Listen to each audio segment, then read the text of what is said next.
So just before the video starts, I wanted to give a quick shout out to what is quite possibly the most apt sponsorship I've ever come across for Vivek.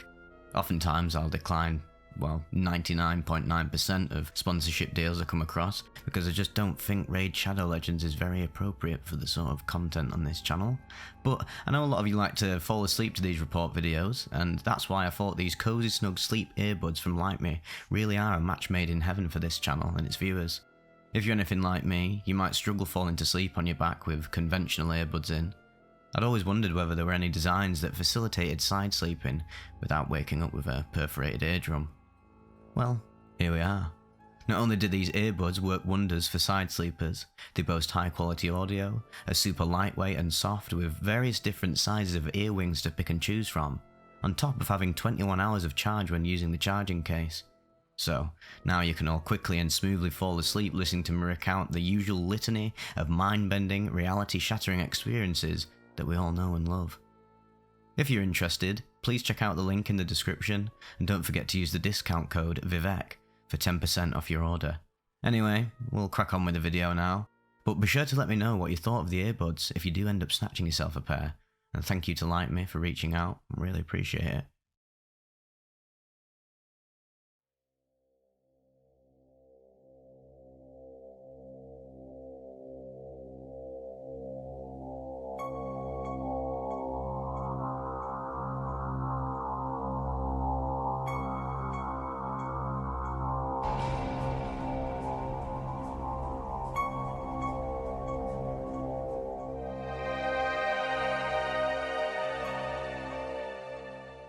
So we enter the ether.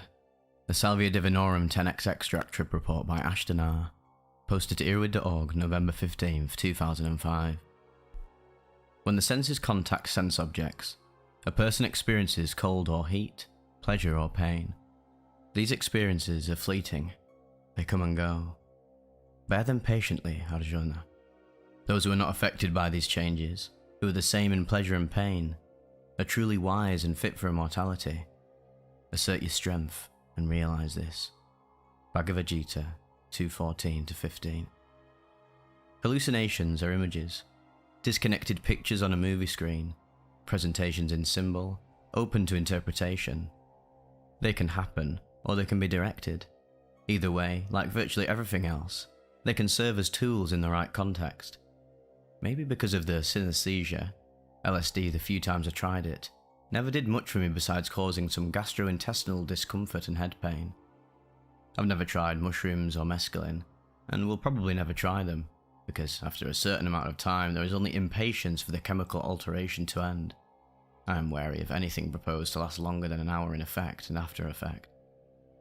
For myself, I do not believe in taking drugs for recreation, but one part of my take on the drug-related issue has changed. If there is a specific intention, and like anything else, if intuition points favourably to furtherance, as well as the person in question holding sufficient maturity, i.e. undertaking for a genuine purpose and has the capability of wise discernment, I see no error in taking a drug as part of a ritual, for spiritual purposes, or for purposes of gaining a different form of insight to a situation either not accessible or blocked from consciousness. So it was with that intention and environment that I tried Salvia a few weeks ago. It had been a while since I'd done any kind of drug, psychedelic or otherwise. Over the past year, the closest I've come has been smoking mugwort occasionally, and taking 1 or 2 hits of hash on Thanksgiving. From my interpretation of the accounts I had read, and the information I found on Salvia, I was a little disappointed. The experience did not fall out of line with the descriptions given. I would just describe it in different words. The way some accounts were worded gave a hyperbolic impression, using phrases like felt like dying, losing time, and loss of self, none of which I experienced, but where I can see how what I did experience could be described in those terms from a differing perception. Well, anyway, here's what happened. I was in the living room with a friend sitting down with soft music playing and the lights dimmed. I took an experimental hit of the Salvia extract, and the first thing that happened, almost instantly, was the sensation of wood both pressing into and growing from the hinges of my jaw. 2 straight branches of dark wood emitting from jaw hinges, and then a scene incorporating the parallel extensions into a construction. It was night time, and I was hiding under desolate rafters at what felt like a carnival in the distance, Subsequently, with eyes open, my entire body felt amassed with pinpricks, something like an allergic reaction.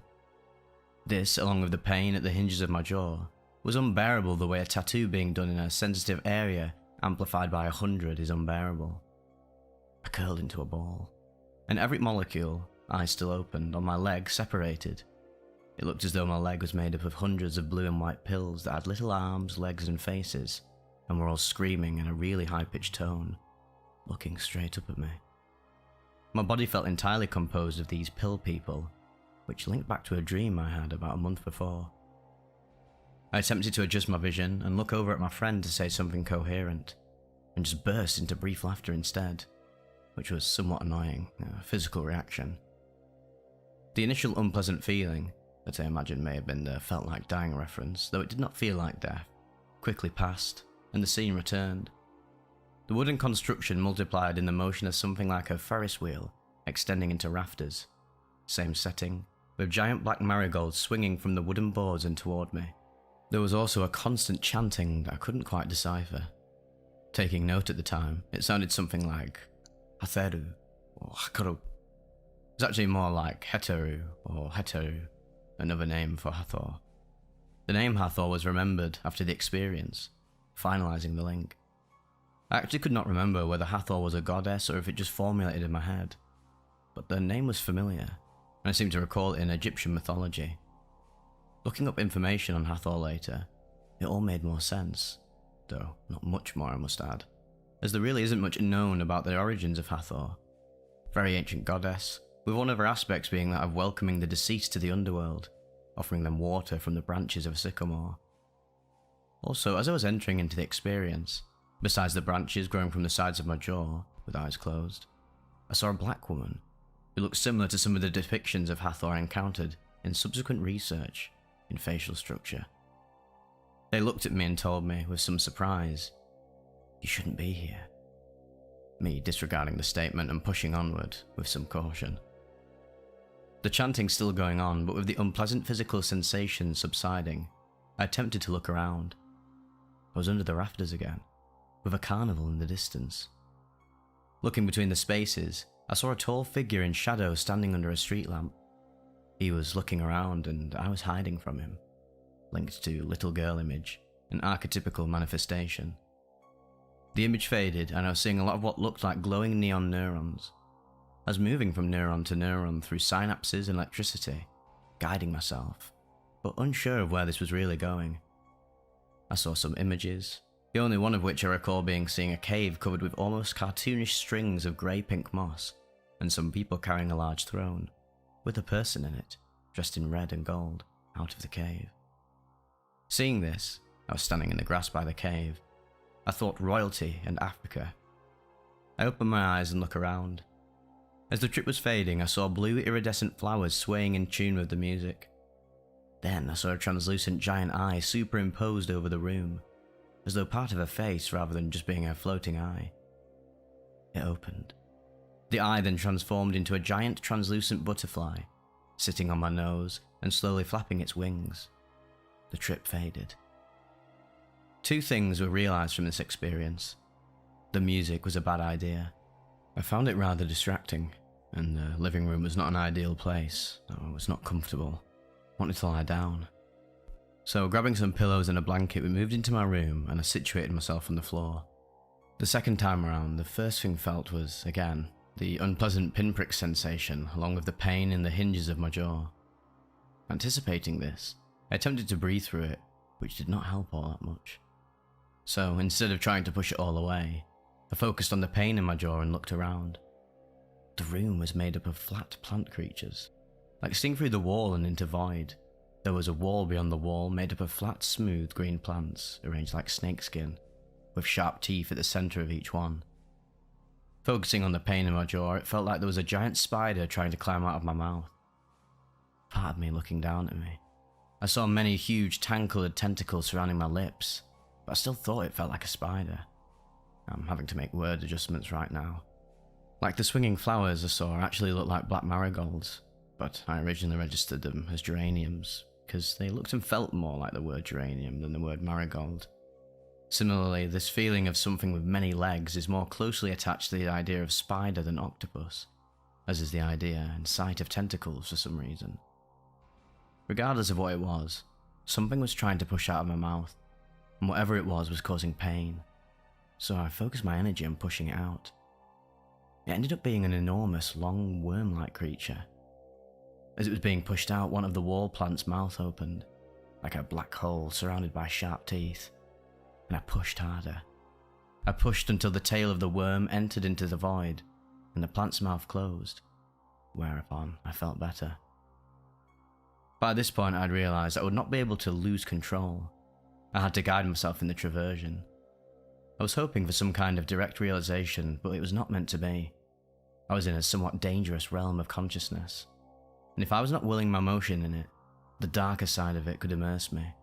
There were some frightening images of death and decay present, which I pulled away from because I felt I could not handle them at the time. There were also voices coming from every direction, saying contradictory things, goading me, insulting me, praising me, telling lies, etc. Searched elsewhere and entered into loops of tunnels. Each tunnel had an end to it, like a door or a light. Again, I realised that if my motion was not guided, I would only continue looping through the tunnels, never reaching a light or going through a door. So, when I found myself in a tunnel and seeing the light or door, I focused all my energy on reaching that door, opening if it was closed, or peeking through if it was open. The amount of focus required proved to be significant. A lot of concentration was needed. Sometime in all of this, wondering where I was, it suddenly registered that I was in the flow of information. Thinking about the lies and the voices sparked the realization. And after that, I resolved to do some magical work, working with it instead of trying to let go. Traversing the tunnels, I opened as many doors as I could to the light behind them. I passed through many images, but I was not able or willing to peek through every door I opened, either being pulled away to somewhere else, or just unable to remain long enough to look. Some were more difficult to get to than others. I don't remember everything I saw, but a couple of things stick out. One of them was being in what I would call a hallway, but was actually more like a defined road coloured white, with the ground not being ground, but a falling away of ground in blue.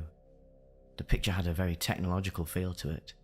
There were featureless people walking along the road who looked as though they were made of white clay or coated in white plastic.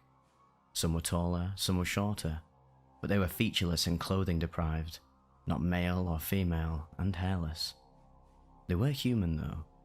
They were all passing under this door frame that was around the middle of the road. Nothing happened to them. The door frame simply happened to be there. I was like a ghost passing over them and through them. This did not seem very important, did not strike me, but I do remember it. More importantly, however, I remember a couple of other things. During the exploration, I came across a pool of thick black water. It was almost shiny. The black pool solidified into stone wall, a pickaxe manifested, and I began chipping away. It was slow going, and I was soon energetically exhausted.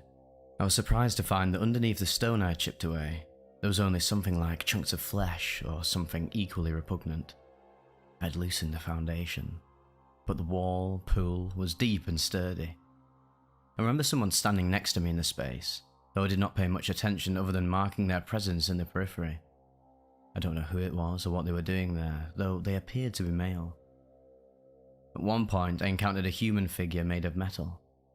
I understood that the metal was a coating and focused on blasting the coating experimentally. The metal shattered, and there was a coating of something else underneath. I continued blasting until the layers had all been shattered, and this was only the part of the trip that was real, did not feel like watching or moving for images. When I shattered the final layer, I felt a zap physically and mentally passing through my being. A little burst and something like a clearing that permeated through me. When all the layers had been shattered, there was only a floating condensation of shimmering liquid gold. This zap only happened once more, when after chasing down and breaking different armors, both energetically and in imagery, with varying degrees of success, I willed myself to the Lake of Renewal by calling down golden energy, infusing myself by drinking the water or having the energy wash over me. Same thing. The lake is the image of the occurrence and a visualization often used in guided meditation or hypnosis for similar purposes. You're in a lake filled with gold water, and/or You're in a lake filled with silver water, you take a drink. The background of these encounters was just floating in blank space. I was trying to hold on to the trip, extend it. But after a time, it was just me working, forcing, and I was spent. I opened my eyes without any lingering visuals. Not mentioned, but through the whole trip, there were always plants and flowers either in direct view or indistinct view, translucent overlay or felt presence. I hardly thought anything of mentioning it, because the plants and flowers felt so natural being there that, well, I hardly noticed. As in, well, of course there are going to be images of flowers, why wouldn't there be? I believe the first trip lasted about 25 minutes, and the second lasted about 40 minutes. There were no lingering after effects, except for the expected short-term increase in head tension. Becoming the Unbeing, a Salvia Divinorum 5x extract trip report by What's in a Name, posted to EARBUDS.org July 18, 2005. I've wanted to have an experience like I've read so much about on the internet for so long, and although it took some effort, I did get what I wished for. It's weird because although I've done mushrooms, DXM, I don't feel stupid when I call it DXM, not Robitussin, as well as morning glory seeds among others, but it never felt proper to write a trip report about my experiences. This somehow seemed private. Experiences whose details I didn't feel should be shared. Now, I obviously don't feel this way about my most recent and first level 5 trip on Salvia. I'd smoked Salvia 3 times previously in attempts to attain a level 5 trip and meet Salvia, to voyage to other times and become something like wet paint, as I'd read in one report. Well, I guess I'll start from the beginning. The first time I smoked Salvia, it was in my glass bowl. I got some 5x and put in what I figured was 1/10 of a gram. A friend and myself had driven back on a road where no one is at night, next to some soccer fields where I figured it would be safe. I torched it, but didn't realise how hot the glass would get. I had to hold the bowl with my shirt that I took off because the bowl got so hot I couldn't touch it and cover the carb without getting burnt. I did, however, manage to pull off a few good hits from it. The first thing I always notice when smoking Salvia is the prickly feeling in my chest, which soon became rather uncomfortable. Before I knew it, I was already tripping pretty hard. I was watching the last of the Salvia as it burnt when I got my first open-eyed visuals. The cherry looked like a teddy bear, and then I realised that, well, everything looked like a teddy bear. It was as if the world was glossed over with a film covered in them. I think it's just as hard to explain low doses of Salvia as it is high doses. I remember muttering something about tripping pretty hard, and I walked about 20 yards away and soon realised that I had nowhere to walk, and figured I should just sit down and experience this. When I sat down, I closed my eyes and saw that I was on top of a huge spinning tunnel, like I was on top of a tornado looking down to the ground. The tunnel was mostly black, but there was a light at the bottom of it. I had a good mindfuck going, lots of thoughts coming to me. Soon I opened my eyes, and the inebriation left me back in reality. I knew I had a hard trip, but had the feeling that there was more to come. The next night, I smoked some Salvia again, this time in my friend's car.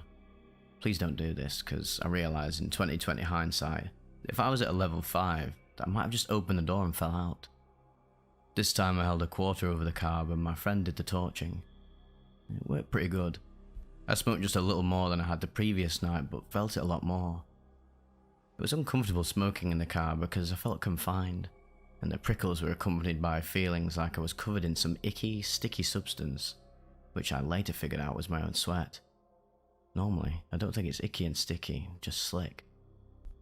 I began to feel more and more uncomfortable, like I wasn't supposed to be there, doing what I had done at that moment, so I instructed my friend to drive. Felt like I had to escape what I was doing. On the ride down the street we were on, I saw for the first time beings in what appeared to be the fabric of the universe itself. I felt like I was in an alien carnival of sorts, watching them go about doing their business.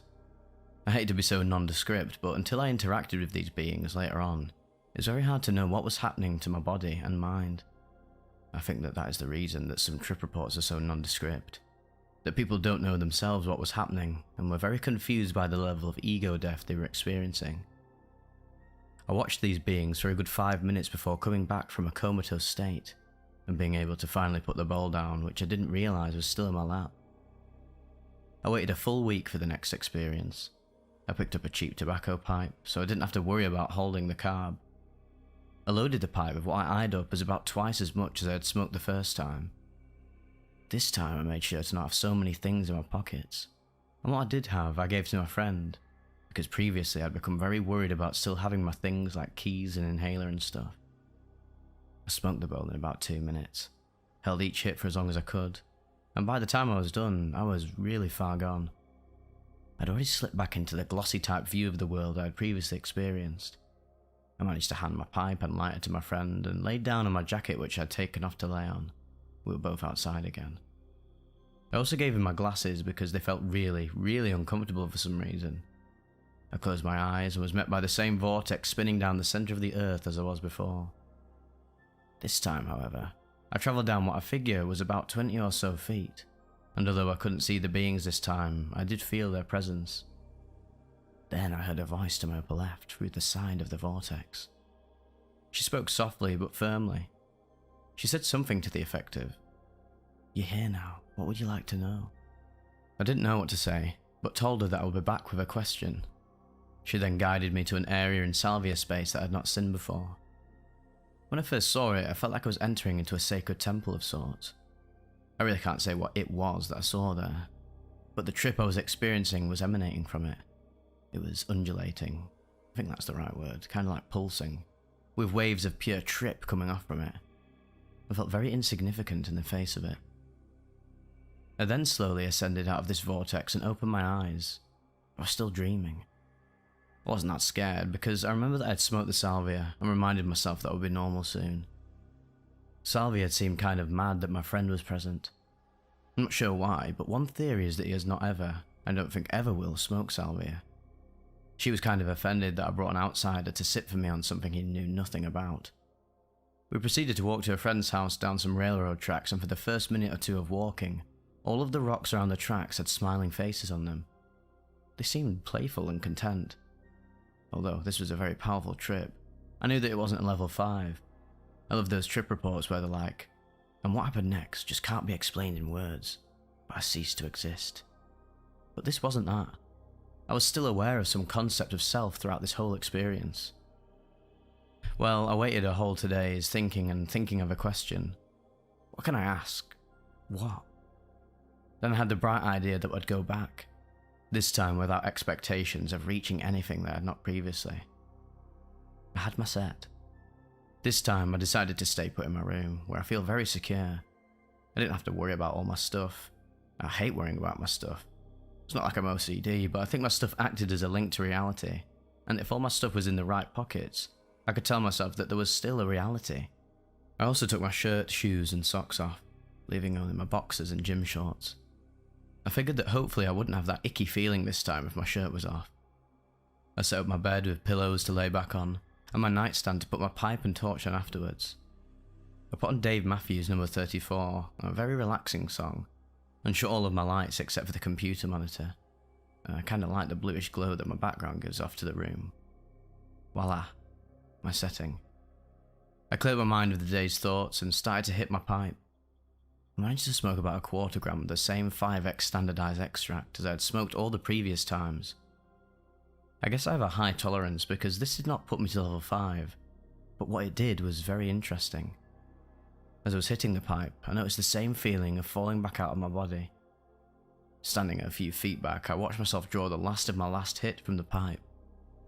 My whole vision became very choppy, and I started to fall into the vortex. And as I was just starting to sink in, the voice to my left started saying, "Oh, look, he's here."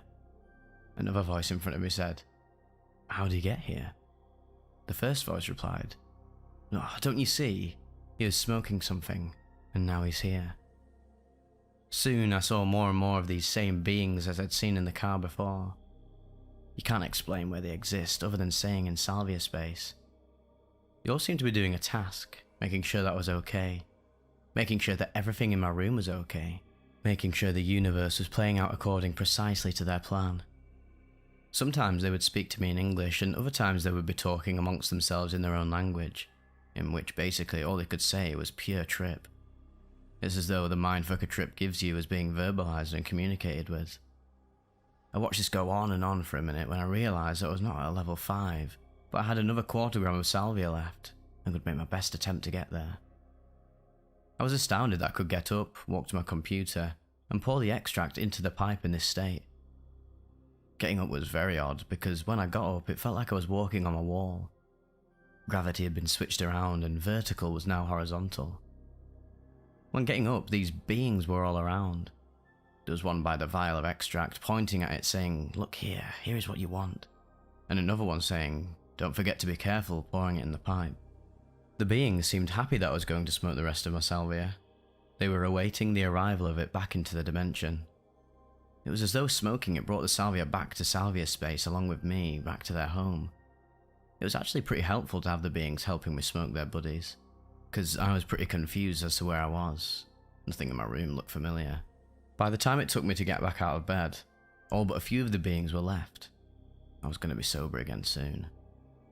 I started to draw from the pipe again, and almost immediately all of the beings came back, including the one I had first talked to.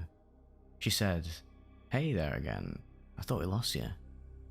I managed to pull off smoking the bowl, and by the time I was drawing my last hit, I was already falling back into the vortex. I remembered that I had to do something, but couldn't remember what. Then I remembered I had to put the pipe down, which literally took every ounce of effort I had to find the nightstand and put the pipe down. I can't remember. I laid back, but I couldn't remember if my eyes were open or not. It didn't matter at this point. But I slowly started to drift back and down into this vortex. Hundreds and soon thousands of beings were visible. I asked one of them what they were called. One of them responded, "We're the workers." I said, "Oh." He then gestured for me to look around at all of them and their work. It was as though they were the ones responsible for our physical existence. They kept everything stable, running in our world. "Where is she?" I asked several times to different workers, but the older one said sternly that since I didn't have a question, that she didn't have time for me. I was a little upset that I could not see her at first, but the reality of the situation sunk in. Then one of the workers said, "Look, you're a worker too, and you've got to do your work." For a minute, I almost started to panic because I could not remember where I had come from. I only knew that this worker had just put me to work, doing the task that all of them were doing. Some of the workers around me seemed to be new workers too. They were unsure of what they were doing there, the same as me, but older workers reassured us that this is how it was. This is what we had to do. Then, as I started to do my task, I started to realize that this is how it was. This is how I have been. This is where I will be forever. It was the most unsettling and settling thing I had ever experienced. Because somewhere in my mind, I knew that I had not been here my whole existence, that I had a life. But other parts of my mind were relieved that I now had a task, a purpose. The very second I let this fact settle in, I started to move faster and further down into the vortex where the workers live. What I saw was like one of those videos you see on TV where they start with a picture of a fly, then zoom out and you see it's on an elephant. Then it zooms out and you see the whole countryside, the elephant is very small. Then it zooms out and you see the whole outline of the coast of Africa. Then it zooms out further, you see the entire Earth. And pretty soon the Earth is just another point of light. I saw the worker I now was on a shelf, with thousands and thousands of rows of other workers, each second seeing more and more rows of them. Pretty soon the rows became indistinguishable and blurred into a bluish-grey whizzing thing. And I realised that that was the side of the vortex I was falling into. I was laying sideways. I was picking up speed fast. One minute I was doing my job. The next I was flying like a jet down towards the end of this tunnel. As fast as a spaceship. As fast as the Earth around the sun. Still accelerating. It was though I was moving at the speed the galaxy moves in relation to other galaxies around it at one point. Then, in a flash, I hit light speed. And everything just stopped. What happened next really does defy explanation in words alone. I felt what was left of my soul, myself, dissolve like ripples into a still pond into the universe. In one single moment, I became the unbeing. I did not exist. This is the part that I most wish I could put into words, but know that I cannot. Coming out of such a place is just as amazing as going in. One minute you're the unbeing, you see everything, and the next, you are again. Now, instead of being the bottom of the vortex, I could see it again. It was miles and miles across, stretching in all directions. I felt as tiny as an ant as I rose of its surface. I could see waves of life energy rising from it, and lightning bolts of energy all around. It was chaotic down that far in the vortex, and very few workers lived down that far. I started my journey back up as I realised slowly that this would end. I said my goodbyes to all of the workers I had met and actually gotten to know on my journey down. As I got to the top, I said bye to the first workers I'd met, working close to the top of the vortex, and in a moment, it was all gone. I looked up and saw what I thought should be my room. I was very happy to be able to see it again. Only something was off. It was not my room. It was the room of another me in an alternate universe. I started to panic, and it took a few moments to gain my composure and remind myself that I'd smoked a lot of Salvia. I was still panicky, so I went to the computer and said yo to a friend on AIM. He responded, but somehow I thought that he was part of a ploy, that he was in on the act. He knew that this was not my reality, and he was trying to trick me. I went and laid back on my bed. I was scared shitless by now. I thought, what will my parents think when they see I'm gone? Will my friends, will they never see me ever again? This was momentary, however, because I was able to convince myself that I would come further back to reality in a short while. I'd laid back again and realised that I was still a few feet back from my body, as I had been when I had put down my pipe to start off the journey. In another 2 minutes, I was out completely, and although I felt off, I was back to where I am now. This was without a doubt the most powerful experience of my life. I learnt many things that night. I'm sure if I put my mind to it, I could write a whole book including all of the ideas and theories that came to my head during this experience. But I think those are best left for everyone to discover on their own. I can honestly say that I found myself happier, much more often since I first tripped. Because I know what true fear is now. Either the fear of a DXM trip gone wrong, or the sobering fear of knowing that I'll be a worker for the rest of my life. So now I can live my life realising that I can be happy and appreciate every day I've got. Hope I was able to entertain you a bit, maybe get some cool visualisation going in your head off the events that took place in mine. If you read the whole story, well, thanks. Because I feel it's important to gain new information about what is available to us, and to be able to make more informed decisions with that information. Take everything in stride. Oh, and safe journeys. The End of All of Existence. A Salvia Divinorum trip report by Yikes. Posted at earbud.org, December 23rd, 2012. The reason I'm submitting this experience is that I want more people to be aware of the potential magnitude of Salvia Divinorum. It's been over 6 months since this happened, but this was the most unexpected and chaotic thing that has ever happened to me. I'll do a brief overview so the reader can understand what kind of set I had for the trip. But for those of you that just want to read about the trip, I smoked half a gram of 40x Salvia out of a bubbler in pitch dark by myself, lying on my bed with my eyes closed. At the time of the trip, I'd just gotten back home from a year-long stint in a lockdown residential treatment centre in Utah. My parents sent me there for smoking pot all throughout my freshman year of high school. My only previous experience of hallucinogens was right before I was sent away. I took 1.5 grams of OK mushrooms, and while looking back, I wouldn't call it a strong trip now. At the time, it was one of the best days of my life in terms of revelation, epiphanies, etc. But anyways, a year later I returned home hoping to repeat my psilocybin experience. Took the subway to my local head shop, and bought 1 gram of 40x Salvia instead. I waited until 1 in the morning before I brought my stash from under my bed. In my house, the attic was converted into 2 bedrooms, so I'm on a floor above my parents, so smell from smoke is not an issue. As I looked at the bowl, I encouraged myself. Oh, it's been a year since the mushrooms. You've changed as a person and matured since then. You've accomplished so much, all while staying sober. It's okay to trip balls now. So I packed 0.5 gram of Salvia into my bubbler with a screen to protect it from falling into the water. My plan was to take the hit, lie down, close my eyes, and turn on my iPod when I started to trip. It was completely dark in my room, and I had to use my phone for light as I packed the bowl. When it was all ready, I tried to get myself into a mind state that helped me personally have a good mushroom experience. I thought briefly about my entire life, and how I could make room for change in the ways I handled situations and conducted myself. Put my lighter to the bowl and inhaled. Even though I took in quite a large hit, the bubbler made sure the smoke was not harsh. With the smoke still in my lungs, I put the bubbler underneath my couch along with all my other materials. The couch is right next to my bed, so I accomplished this while laying down. When that was done, I laid the back of my head on the pillow and concentrated on just holding the smoke in. During my stay in Utah, I became interested in Buddhism, meditation and all that, so I decided to close my eyes in hopes of having a more spiritual or mystical experience. After about 20 seconds, I started to feel extremely lightheaded, kind of like after I stand up suddenly after reclining for extended periods of time. With my eyes still closed, I exhaled. It's hard to describe how I arrived at my destination. All I can remember is that the reality that I had previously known had ceased to exist. I was face to face with what looked like an entity composed of hundreds of my faces. They were all leering at me in the sort of way that made me feel like they were happy in the knowledge that I'd finally gone insane. I immediately winced in my mind and tried to tell myself everything was going to be alright, but at the same time I was terrified and had no idea why I was seeing what I saw. As if my subconscious was answering my fears, a voice said from behind me, "This is a bad trip, my name. You are going to have to deal with it."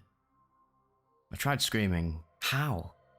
But as the monster made up of all my faces moved closer, my body seemed to crumble into multiple interlocking puzzle pieces, which made it impossible to run or defend myself. Eventually, these puzzle pieces became so distorted and strung out, I could no longer identify them as my body.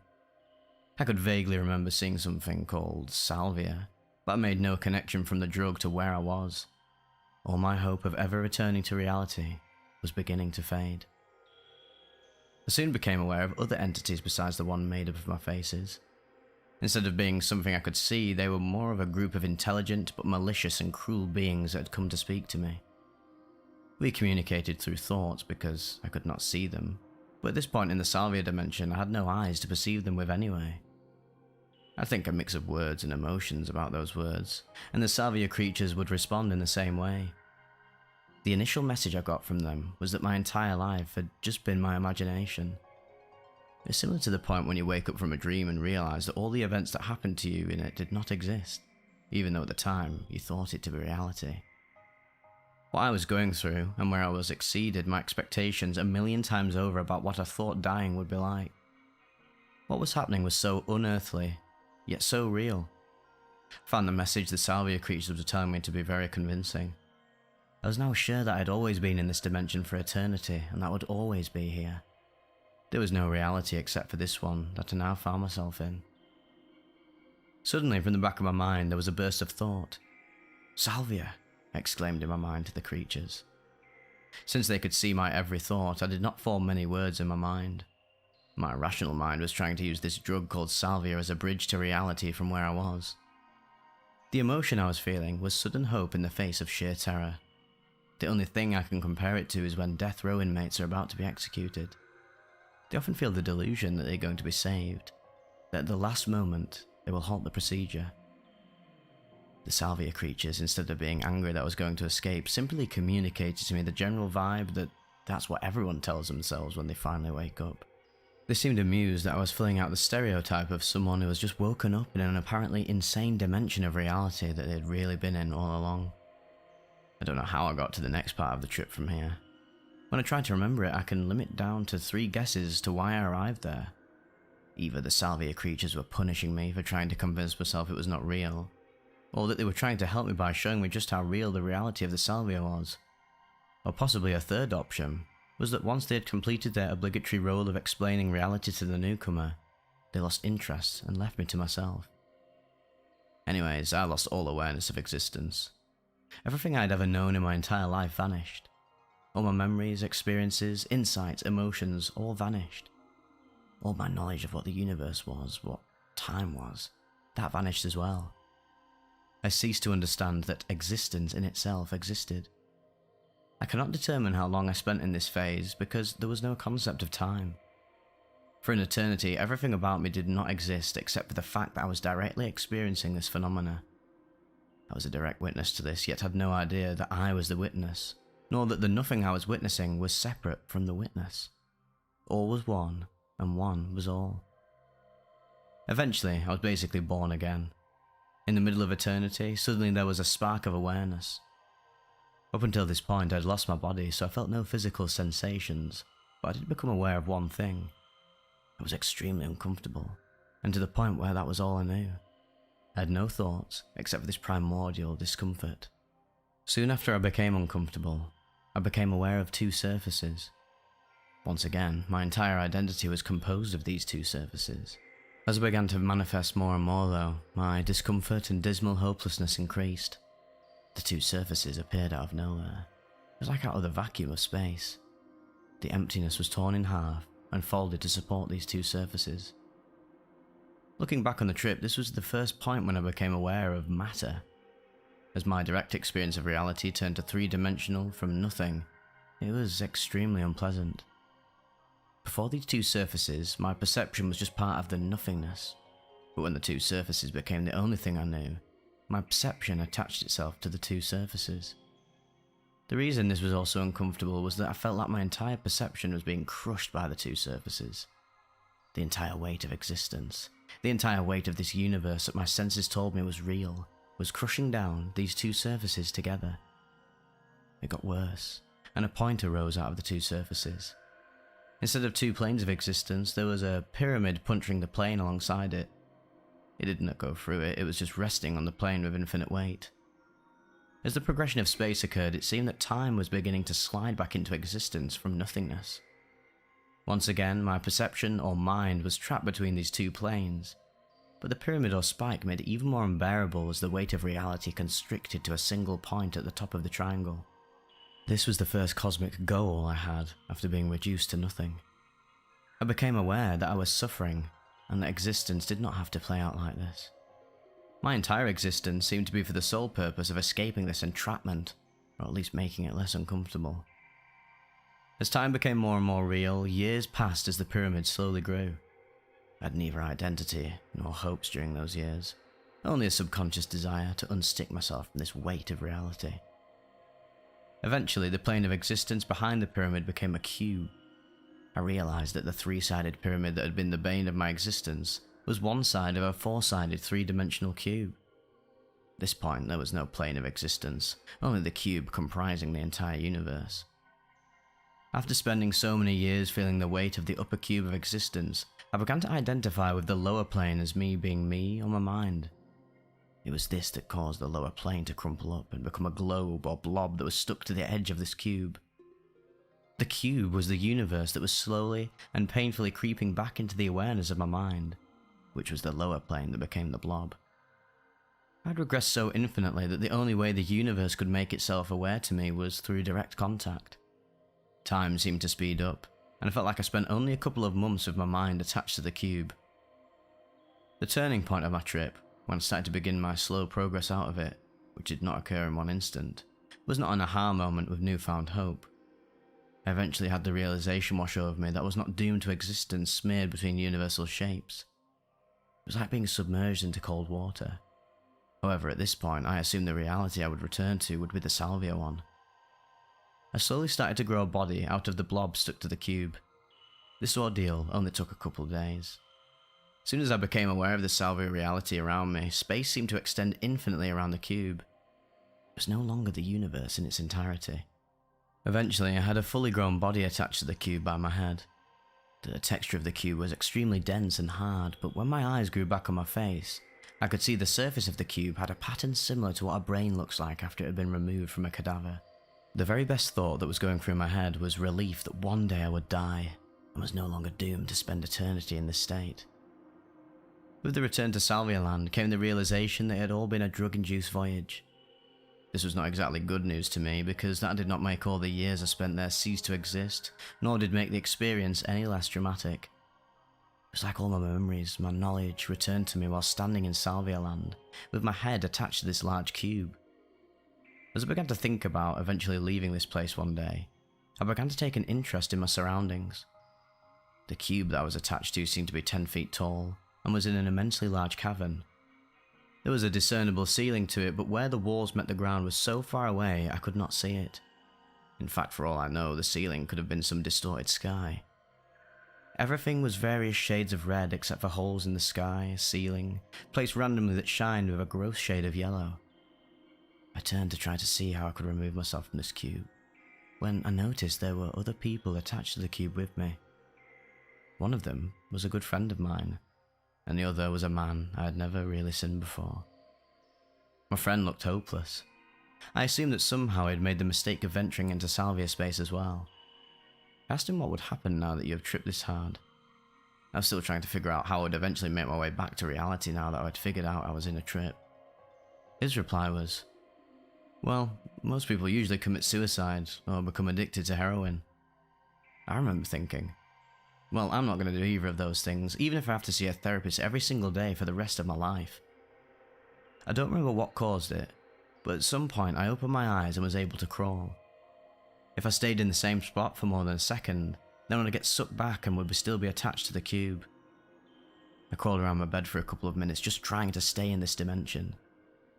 After about 10 minutes I had a hard time understanding what had occurred. Oh well, that wasn't so bad.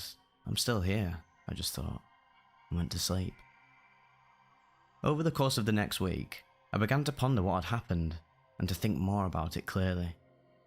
Looking back on that experience, I don't regret doing what I did, but at the same time, I wish I had looked into what I was going to smoke before I did it. Definitely changed my wildest assumptions about where drugs could take you. It was also a factor in me having less anxiety in my life. Whenever I'm feeling anxious, I think back to when I was convinced I would never return to reality.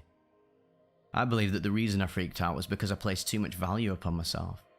I assumed I was the center of the universe.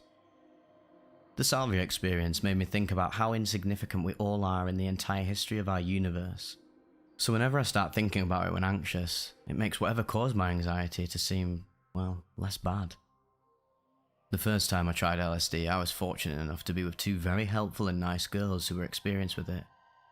I feel that the Salvia definitely helped me have a nice first acid trip though. The hour that the effects slowly built up over felt like an eternity compared to the 20 disorienting seconds it takes to reach a Salvia peak. Reading the book The Psychedelic Experience by Timothy Leary was pivotal as well, but the Salvia made it so my expectations were far from overwhelmed. For anyone who reads this and is making the decision to never do Salvia, don't automatically assume that your experience will be similar to mine. I plan to have a breakthrough on Salvia before I die, which will most likely require me to do it several more times. If I have any advice for someone who's going to do Salvia for the first time, or do enough to have a level 5 or 1 trip, my advice would be to ponder first how insignificant you are in the grand scheme of things. Also, try to be satisfied with life at that point. I know that is a pretty difficult thing to ask, but when you feel like you have lived a good life, then it probably won't feel as horrifying when it all disappears. Good luck.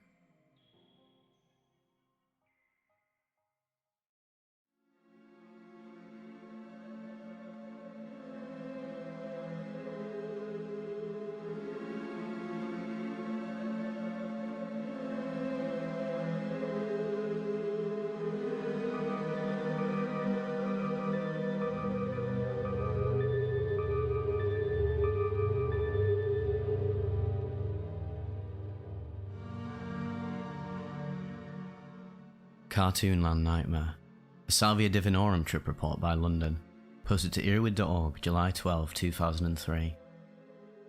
I've tried Salvia twice. First time was positive, the second negative. I'm not a lover of hallucinogenics generally, but was attracted to Salvia as our research had showed trips generally last under 15 minutes.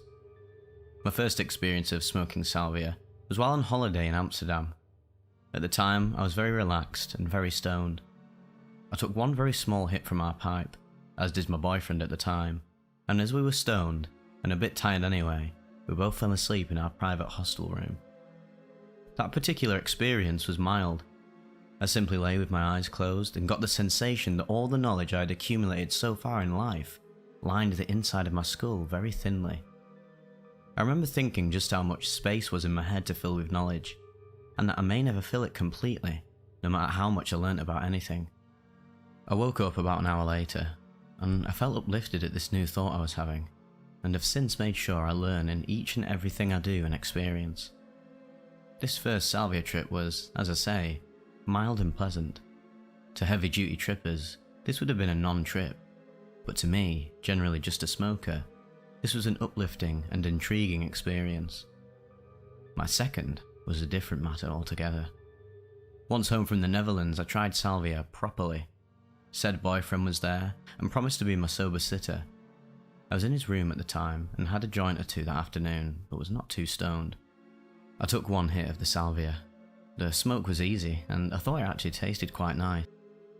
I waited around for 2 to 3 minutes, only experiencing slightly heightened visual perception. This stayed long after the trip itself, a slight shimmering of colours, no more. Second hit. Instantly I get this hot and cold feeling enveloping my skin, feverish, and I remove my jumper. This removed the skin sensation mostly. This was maybe 30 seconds in, and this is when my sight started to go. I was sitting on his bed, his quilt was a flower pattern, and when I heard his voice ask, "Where are you?" I answered, "The garden," although I wasn't sure that I was actually in the garden, but knew I saw some flowers. Although, to my knowledge, I hadn't said any more. Save a brief description of flat colours in the room, I must have looked happy or blissed out, as my boyfriend announced, "Oh, this looks good, I might do some too," or something to that effect. Well, now, this is when it all turned negative. I cannot stress to you enough how important it is to have a sitter you can trust. I thought I could trust him, we'd been together a year, and yet he was voicing inclinations to join me. This unfortunately was enough to panic me so badly my trip immediately got worse. I remember asking him not to, and after what seemed like 10 seconds, he relented and said okay. He wouldn't do it. But unfortunately for me, it was too late. I later found out that those 10 seconds were, in reality, almost 10 minutes of me sitting on his bed, pleading over and over with him not to do it, tears rolling down my face. I had no idea I'd even done this. Now, I'm not blaming this boy directly for what was to come, but I'm positive my trip would not have been as bad were he not to have shaken things up while I was up. Everything in the room lacked texture, which is contrary to some reports I've read about this drug. All colour became flat, no shadows, no texture. A flat painting is what it's called in art, a bit like cartoons are drawn. 2 of the walls started to dominate, and suddenly I found myself in a cartoon world, where I stood in the middle of a long corridor. Only the floor on which I stood was no more than a line. The walls were so close together, I realised I too must be two-dimensional in order to survive between what seemed like 1 millimetre between the walls. I became claustrophobic and panicky when I realised I didn't know where I was and couldn't get out of wherever I was. I tried to verbalise this to my boyfriend. This was when I realised my hearing had also gone, as I could not hear anything in return. And with the realisation that 2 of my senses had left me, I truly started to panic. My boyfriend must have come within my visual field, but was denoted in my mind as that evil laughing cartoon character with the glossy hair and big red buttons on his coat. At no stage during this did I remember I had taken Salvia at all. Apparently, he was trying to remind me. Alas, I couldn't hear him. After about 15 minutes, when I could just make out the door to his room as being a door and not a cartoon door, I felt a strong compulsion to move around. I was led by him through the house as he tried to calm me by pointing out, "Here's the fridge, the TV, the table. See, it's there, it's alright." But as soon as things became clearer to the eye, they would slip back into cartoon world, and I would stand still, shock in horror, or look away in horror. I distinctly remember the kitchen cupboards varying between real cupboards and cartoon cupboards, and each time they became the latter, well, I just had to look away. Superficially, the effects lasted about 20 real minutes. I was able to sleep that night, though fitfully. On a deeper level, the effects of that trip have lasted much longer. I have not taken Salvia since. After it, I was in a state of deep shock for 2 days, and extremely scared for about a week afterward. I felt that at any moment, I could slip back into the cartoon hell. I cannot tell you how incredibly scary a cartoon world can be, when you just don't know how to leave it. I've gone into a lot of detail here which may not interest experienced trippers, but I'm writing this from the point of view of a relatively inexperienced tripper, for people like me who haven't taken many trips but who are interested in trying Salvia. Now, this is a substance in a league of its own. If you do insist on doing this, please research it. Read all the accounts on this site and others. I did not research it enough and had to face the consequences. Secondly, have a trustworthy sitter. I cannot stress this enough. it can be the difference between a good and a bad experience. In some cases, it can also be the difference between life and death. Thirdly, anyone with any history of anxiety, claustrophobia, or mental instability should think very hard about taking Salvia, and possibly don't even bother. I had the first two, and after doing it, had the third for quite a while. And finally, if you're of a sensitive disposition at all, just don't. Anyways, wishing you all pleasant Salvia experiences. Really wishing. Peace.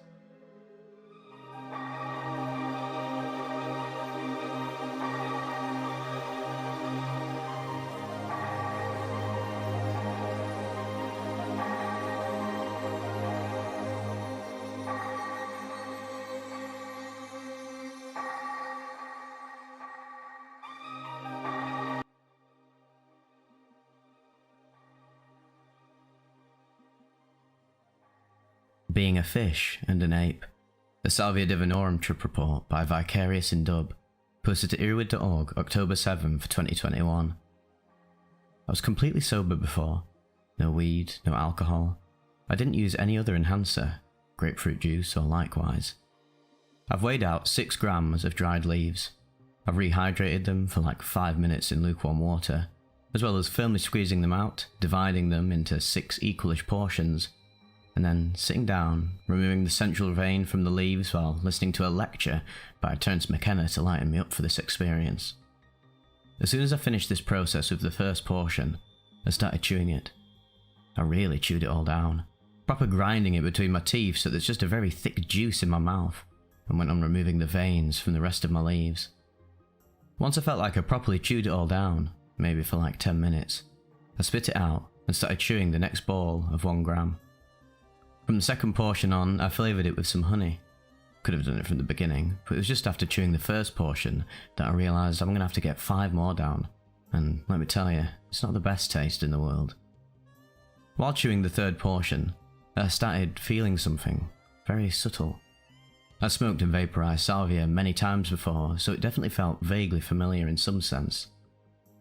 After spitting out the fourth and putting in the fifth portion, I turned out the lights, put on some shamanic music and sat on my couch, chewing with my eyes closed the whole time. I started to feel as if my 2 cerebral hemispheres were trying to separate from each other, amounting to the typical zipper feeling. It's like being zipped open in the middle. Every now and then I had an intrusive thought like, "Oh, what are you doing? Getting high? Why are you doing this? What if someone rings the doorbell? Aren't the people you should text back or something like that? Do you have any idea how stupid you're probably looking in this moment?" And I realised this was the ego, conditioned by culture, trying to anchor my consciousness to its lower dimension, and there was no need to really worry. So I made an effort to let go, shortly before realising that effort in itself is weighing me down, and the only thing I need to do in order to let go is, well, let go. Supported by this thought, I got up, spit out the 5th portion, and took in the 6th. I sat back down, started chewing, and fully let go. My mind started wandering, but I still feel like I couldn't just let it go entirely, because I still had something in my mouth. So I just kinda got into the groove while chewing the last bit of Salvia. After a few minutes, I felt like this was going to be enough for today's session. I got up, spit it out, went for a quick pee, keeping the light switched off, and then went to lie down on my couch. I started feeling like there was some sort of entity present. Not in the room per se, but in my mind, some external consciousness, and I welcomed it as the consciousness of the plant communicating with my own consciousness through the psychoactive compound.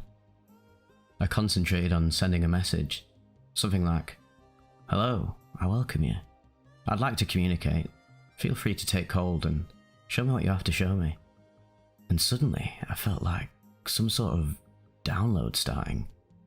I could feel my head starting to fill up with a feeling, slowly descending like a download bar filling up, but the bar itself was my body, and it was being filled by something. I felt it slowly making its way towards my neck, my chest, my lap, my legs, and my feet, and as soon as it reached my toes, I realised how it felt like. It was water. It felt like I slowly got lowered headfirst into water, and as soon as I realised this, I saw an underwater world, and I realised I was turned into a fish. I let my newly transformed consciousness just drift along the current, swimming and turning for a little while. I could still feel consensus reality having a hold on me. I could feel the couch under my body, but it felt like I was in 2 dimensions at the same time. An ape on a couch, and a fish underwater. This only went on for a few minutes though. Then I felt like I was being brought back into my body by the plant consciousness very gently. Kinda like it took me in and then I could feel its presence. Well, her presence, because it really felt like her feminine entity somehow, maybe this is just my cultural programming though, was lying down on the top of my body, weighing me down, but in a very warm and nice way. From that point on, I just kinda drifted around a bit. It was like I was starting to see circular movements behind my closed eyes. I realised, oh wow, is this the wheel? And indeed, more circular lines started forming, and some sort of round mandala emerged. It wasn't colourful, more like the dark outlines in front of a slightly lighter background, but it was beautiful nevertheless. After watching this spin out for a while, I had a feeling of ascending, like I was really leaving my body this time, only not as a fish, but as mind by itself. I ascended for a bit, but then I started thinking, what if someone rings the bell now and you're in a phase of ego dissolution? And at first I was a bit annoyed at that thought, but then I realised it's actually okay. I had some trouble with my downstairs neighbours being very sensitive to any noise lately. She moved out just a week ago, so there's no need to worry about it, but it was still imprinted in my mind. So I probably need some time to be completely at ease again, and I thought that it's absolutely okay that there's this one anchor still tying me down for now. This won't be my last session, and there is no rush to get anywhere at all. So I just floated there a bit, most of my mind floating in a very calm and relaxed state. One little bit of my mind still with my body on the couch, and after a few more minutes, I consciously made it back to my body completely, slowly starting to move my fingers and toes, hands and feet. And eventually, I just got up. I breathed for a few minutes, turned on the lights, and ended the session. I think the most intensive part lasted for about 45 minutes to an hour. This was so different from any other Salvia experience so far, smoked or vaped, far more relaxed. I felt like I really had time to interact with the plant consciousness and see where it wanted to take me.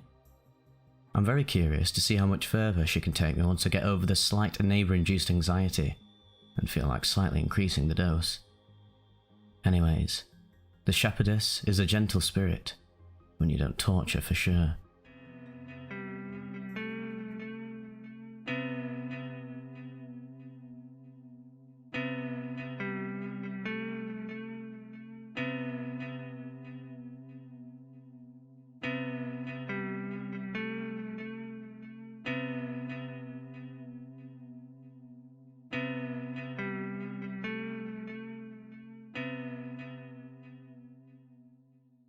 An ATX Salvia extract trip report. Meeting a past lover. Posted to the Salvia subreddit by NoSalad8662 1 year ago. Hey all, first time poster here. My name is Ezekiel. I'm a 24-year-old male, he/him pronouns, and work at a startup in Silicon Valley that focuses on free, sustainable prostate health products. Before I begin, I want to say that this experience deeply changed me to the core of my being. It completely eradicated my illusion and pathetic ignorance of reality. I look at my past self as gum on the soles of a pair of shoes. Anyway, let's begin. I've always considered myself a psychonaut. I started smoking weed in my junior year of high school and had my first acid trip my senior year. That acid trip changed my whole life, and I was hooked. After that first trip, I felt my consciousness had expanded greater than my friends. I began to resent them and their puny little ignorant minds. So, I sought out people with similar interests of mine with the same level of consciousness. Fast forward to freshman year of college, and I found my crew. Chaz. What a guy. Total wildcard. He stands at 5'3", but he's tougher than any other guy I've met. Met him in gender studies and we hit it off immediately. He told me he was on his period, and I believed him. Sally, well, she was as cute as can be. 6'2", blonde that has a bite to her personality. Loved to ride the psychedelic wave as much as I did. More than me, Actually, she was my competition. I found myself hating her, with an intense jealousy that she could do higher doses than me. This is what leads to what happened in this story. One day, Sally, Chaz and I wanted to try something different, some new mental medicine that could expand our awareness. Chaz, the wildcard that he is, said that he could get us some Salvia, and the good kind. Up until this point, Salvia had never crossed my mind. When Chaz pulled out the small glass vial, I knew I was meant to take it though. Unmistakable click. It happened in my head. I had just witnessed destiny unfold. "Man, this is Christmas morning in a bottle," Chaz said while smiling, and I gave him an approving nod. "Okay, you know what to do," Sally said. She then pulled back her hair and stuck her fingers to the back of her throat to manually throw up. This is done to purge and clear the system, and Chaz and I followed suit. After the purging, we came together and meditated and grunted to stimulate our base chakras. One person would whistle, one person would grunt, one person would hum. This rotated around us until we forgot who was doing what. I was the first one to go. I laid down while Chaz prepared the bong. I prayed to Pachamama and several fire water spirits to guide me through this experience. On a previous trip, Pachamama had laid me in her lap and soothed my spirit. Sally said that I was speaking in intense tongues during that trip. A truly crazy story. I was lost in thought when Chaz touched my shoulder, letting me know that the bong was ready. I sat up, looked at Sally and Chaz, gave them a wink, and then proceeded to light up the entire bowl. It takes about 10 seconds to fully pull up the smoke in the bong. 3, 2, 1, and let it go, Chaz said, to which I obliged. As soon as I exhaled, I heard a loud fart in my head, like the wettest diarrhea-infused fart you can imagine. I instantly was shot out of my body and was flying straight into a toilet. An infinite swirl flowing down to the bottom of the toilet, of which I was a travel companion with the water. I heard a loud whoosh sound, and I was sucked into the piping. "Relax, my child." I knew instantly it was a water spirit in communion with me. I let go. I let go of my ego. And suddenly I saw a bright light. A fresh breeze hit my face, and I felt lighter than a snowflake. I looked around to gain my bearings, and was surprised to see that I was on top of a mountain, a very tall mountain indeed. "Hey, you," I heard behind me. Intuitively I knew it was my boyfriend. Before looking at him, I looked down at my body and saw that I was a girl. I had red, gingerish hair, A-cup breasts, and was relatively 5'5" in height. "Eva, please look at me." I turned, and he was smiling at me. He had jet black hair, and it was combed perfectly to the shape of his head. "I should paint this, you and the view." He winked at me. I blushed. "You're such a flirt. Come on, we should get back. I have to get to class later." We walked down the mountain holding hands. We made a turn at the bend that marks the beginning of the trail. I felt a squeeze of my hand. "Should I skip my art class?" he whispered in my ear, burrowing his head into my neck and kissing. "Of course not. You're on the brink of failing. You need to go," I giggled back. Eventually, we did make it back. While we were walking into the town, I was looking around and admiring the architecture. I locked in on a sign that read Ween, and I instinctively knew that it was the name of the town. After this, I blacked out. When I came to, I could tell some time had passed. It really felt like years had passed. I could feel it in my body. I looked around but couldn't make sense of anything. I saw a room but it seemed alien. I was super anxious at this, so I shot up and ran out of my room and out of another door, finding myself running down a set of stairs and out of another door, to which I ended up on the street. Landsberg was a sign right in front of me. I felt a rush of anxiety and anguish as I remembered my boyfriend had recently been arrested. I made my way over to the prison he was at, and then blacked out again. "I'm struggling here, Eva. I'm really struggling," he said into the window dividing us, and I looked at him with a frown. "Eva, you need to tell my father Rudolph about my struggle here. My struggle is unbearable here, my dear. My struggle. Oh, my dear, I will do whatever I can." I felt an overwhelming outpour of love and anguish for him. "Time's up, maggot," the evil guard said to my boyfriend. I blacked out, for once again, a third time. I woke up, like a bullet train hitting me at max speed, and I remembered that I'd smoked salvia. I intuitively knew I was back in the pipes under the toilet. "Good job, my child," the water spirit told me, and I was instantly flung at intense speed through the pipe and back out of the vortex in the toilet. That familiar farting sound came on, and then, finally, I was back in my body. I'll save writing about the post-trip rituals that Sally, Chaz and I did, because, well, they are not safe for work. All I can really say is that this trip changed my life, and I was unable to do anything other than eat and sleep for a whole week after. So, if you made it this far, I greatly appreciate it. Safe travels, and safe tripping.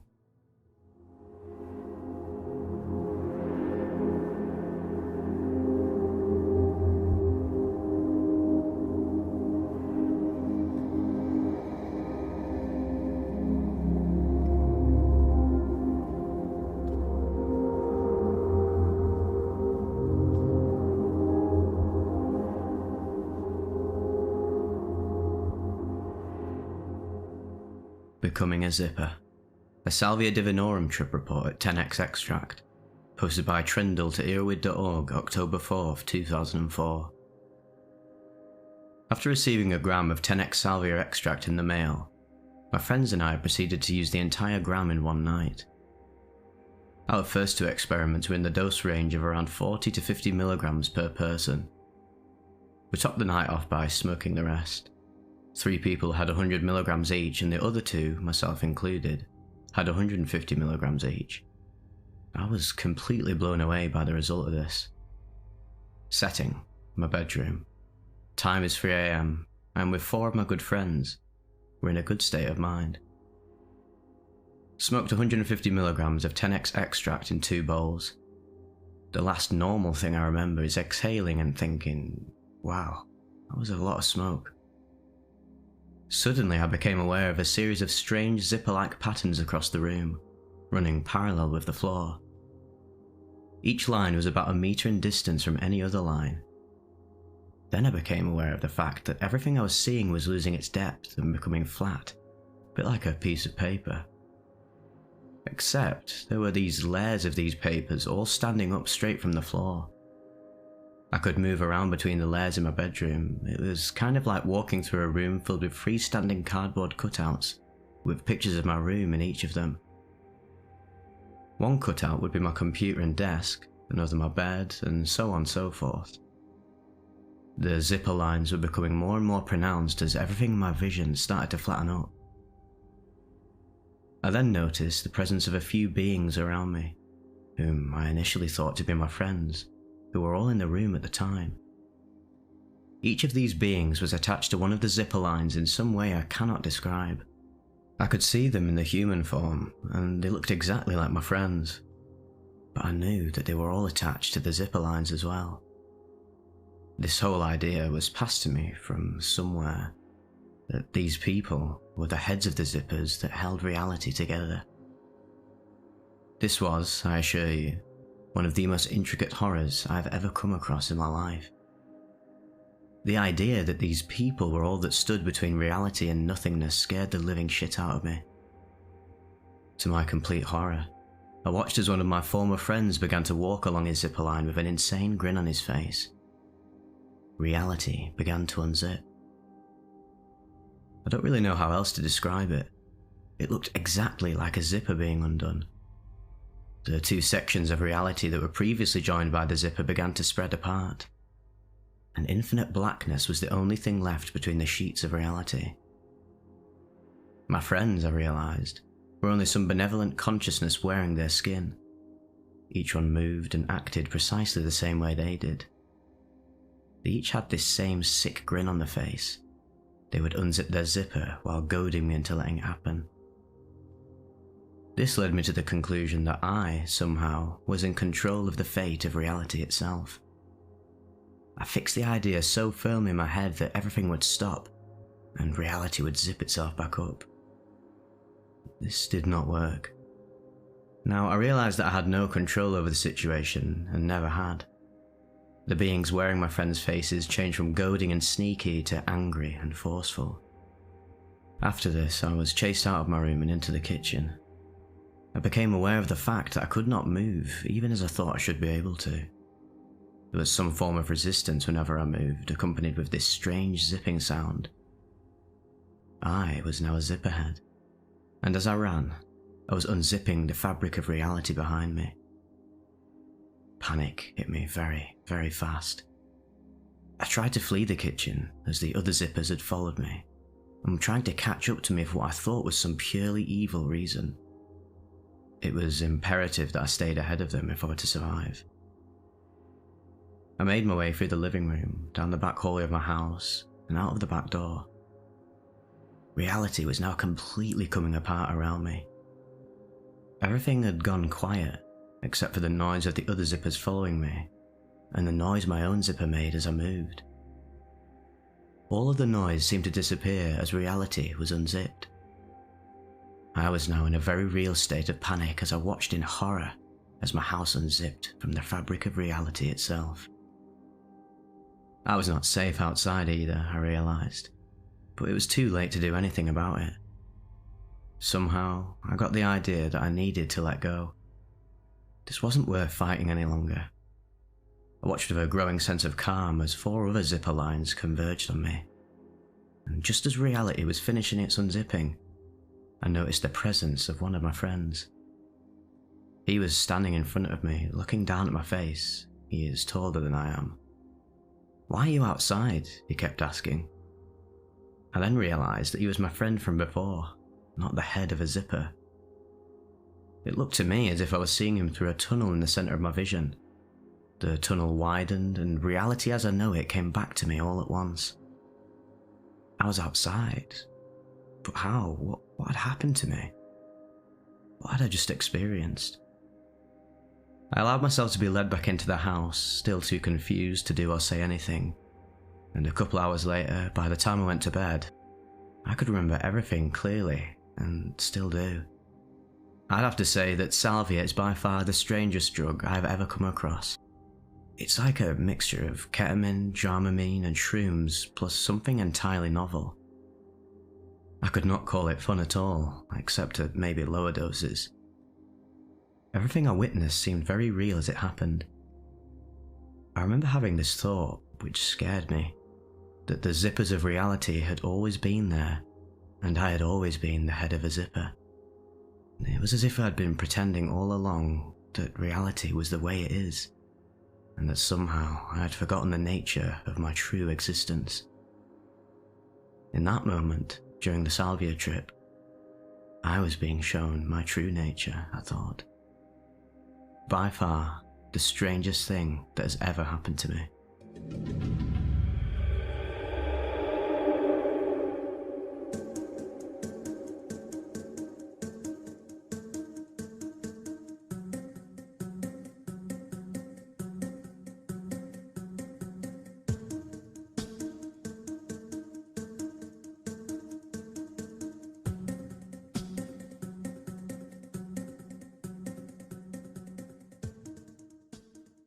Interdimensional travel and the others. A Salvia Divinorum trip report at ATX Extract, posted by Antipop to EARBUDS.org, April 22nd, 2013. Salvia Divinorum is a mysterious plant with mystical properties, far beyond our current scientific explanations. Little is known about its history. Salvia seemingly magically appeared in the Oaxaca Mountains in Mexico only 200 years ago. Native Americans from this area used it for shamanic purposes, but have no native name for this plant due to its relatively new introduction to our planet. In Spanish, salvia is called Los Ojos de la Pastora, or the eyes of the shepherdess. But even so-called salvia experts fail to explain salvia's arrival or its intentions. I was told about salvia by a co-worker, who seemed pretty laid back about his experiences with the sacred sage, telling me its effects was nothing more than some minor visionary impairments and uncontrolled hilarity. He'd not taken psychedelics other than a small amount of mushrooms only once. He seemed relatively inexperienced in substance-related activities for the most part, most likely because he had just turned 21. When I would smoke him out with some of my homegrown dank, he would be very stoned after only a hit or two, always leaving me to finish a big bowl meant for 2 of my own. No complaints here though. I figured our tolerance levels were completely different, I being a more experienced user of psychedelics ranging from acid, mushrooms, mescaline and MDMA. Coming to this conclusion, I decided to buy the most potent salvia I could find. My friend was only smoking 10x extract, so I settled on an 80x extract called Purple Sticky Salvia from a local head shop. It was rather expensive for a gram, somewhere around $70 to $80, but I figured you get what you pay for, and purchased the Mystery Mint, hoping for a decent trip, yet highly skeptical that anything that was still legal would have much of any benefit other than addiction. I drove home in excitement, anxious to try something new, perplexed as to why I had not known about salvia before. Let it be known that the only research I did on salvia was, well, zero. All I really knew about it was what I was told by my friend, a stupid move as any psychonaut can admit, and I will later brutally realise my own errors because of this. It was a warm Tuesday night in California, and I was excited to have a psychedelic experience on a weeknight. My girlfriend and I cuddled up in our bedroom on our cosy bed and smoked a couple of after-dinner bowls while watching some TV. I told her about the salvia, and she said she was game if I was, as long as I tried it first. I grabbed my trusty glass ganja pipe and prepared a large BB-sized ball of salvia by pressing the small purple leaves between my thumb and pointer fingers. My co-worker friend told me I need to take as large of a hit as I could, and to hold it in for as long as humanly possible. This should be no problem, I thought, due to my massive lung capacity allowing me to win many unsanctioned bong-ripping competitions between my friends and me.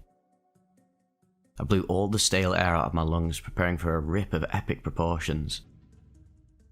I lit the salvia with my torch, took a gigantic hit, and held it in. While still holding in the previous hit, I inhaled hit number 2 with my remaining lung capacity, and held in both hits together for about 30 seconds. I could feel its effects growing rapidly even before I exhaled. I blew out an enormous cloud of thick purple smoke as quickly as I could in hope to stalemate the increasing rush of salvia's grip. As I exhaled, the room began to fade into a tiny, bright, singular pinpoint of light, like a vortex in the centre of my vision where the TV I was watching had previously been.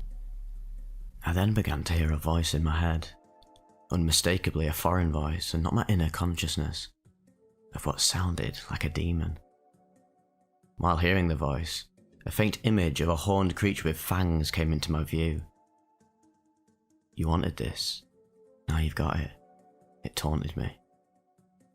Before I smoked salvia, I admittedly gave little respect to the ability of this legal plant to give me the desired psychedelic experience I was hoping for. Boy, was I wrong. The effects came on so strong and so fast that for a moment I knew real terror, instantly realising I had no idea what I was getting myself into. If you take a psychedelic and you're not afraid you did too much, you didn't do enough. Terence McKenna once said this. Well, Terence, I definitely took enough this time. As Salvia's embrace reached full effect, I was teleported out of my room into a new universe. I was in a scene that seemed out of a rap video. I was in the centre of what was a line shaped like a half circle that opened up to the scene in front of me. The semicircle was to be made of me and other people, but they had not yet been created. This I'll explain shortly. Our semicircle was facing the scene like the audience in a Greek theatre facing the stage. This semicircle design is important because it was the consistent vantage point for what I was witnessing as I travelled between each, for lack of a better word, dimension. I was looking at a group of rappers around a shimmering green pimped out Cadillac with gold rims and trim. The car was bouncing up and down on hydraulics to the beat of blaring rap music. It was not a song I had ever heard before in our usual plane of existence, but it did seem familiar, because I knew where the lyrics were heading. As the rapper rhymed, to my right, would pop up items of the words the rapper was rapping about. Inanimate objects like money or gold chains were being wrapped into existence next to me, starting from the far right of the imaginary semicircle, getting step by step closer to where my position was on the back centre of this ringed formation. I sensed where the rapper's rhymes were leading to, and as I realised the timing of the song and what words came next, I understood that I was the next thing to be created. But I wasn't going to be created as me, as who I am now in this reality. The rapper's singular lyric that had been reserved for my creation was Pepsi, and I slowly came up from what was the ground as a Pepsi can. As the song blared on, more objects continued to be created to my left, continuing down the line, creating new objects as the rapper rhymed. The weirdest thing about all this was that I felt so much like me, like my human form, totally sober, not any memory of smoking the Salvia, but now in an entirely new plane of existence or parallel universe. As I looked down at my newly formed aluminum body painted in bright blue and red, I resisted, proclaiming, "No, I'm me, not this. My entire existence can't be simply created by some rap song. What the fuck? These fucking rappers in this universe need to be careful what they make songs about if they're creating our world with only the words." Debating this cosmic question within myself seemed to break me free of my mould as a Pepsi can, and soon I was astral projecting off to the next world. Let's check in with my girlfriend for a moment or two, who was sitting next to me as I took these massive hits. This is what she told me upon my return. As I exhaled, I immediately shot up from my bed and ran full speed into the wall next to my door. She says she has no idea how I built up so much speed in such a small space, but she said I hit the wall so hard that she was surprised I didn't knock the wind out of myself or dislocate my shoulder. I then stumbled into the guest bedroom like a chicken with its head cut off. Feeling my way to the window, I fumbled in confusion with the blinds. During this, I'm shrieking in a terrifying garbled voice, totally unlike my own, screaming at the top of my lungs, "What the fuck is happening? Nah, what the fuck is going on now?" She had no idea what to expect, or how long this was to last since we had done no research at all. I turned and stumbled towards her, and she smiled reassuringly, and I reached out for her. I walked up towards her and gave her a hug, more like held on to her for dear life. It was during this time of my trip that I was coming from a place I will describe later, and I was falling through a space. I saw my girlfriend's eyes, but they were totally large, and the pupils were completely black like the eyes of the popular grey aliens. While tumbling down through space, I saw her eyes. I reached out for her and hugged her as tightly as I could. As I did this, I stopped falling and became aware in my third and final destination, before finally coming back to this reality that we all know and cherish. Standing in our guest room together, I was holding onto her for dear life. Unusually tight, she said, and I wasn't letting go at all. She began to fear I would never let go, and considered calling one of my friends to come over and help her. I then fall to my knees and shout a bit more before crawling my way back up to my feet by way of the wall in our hallway. It seems I was acting out my dreams, but without the parlays of the neurotransmitters released during REM sleep to prevent occurrences like this one.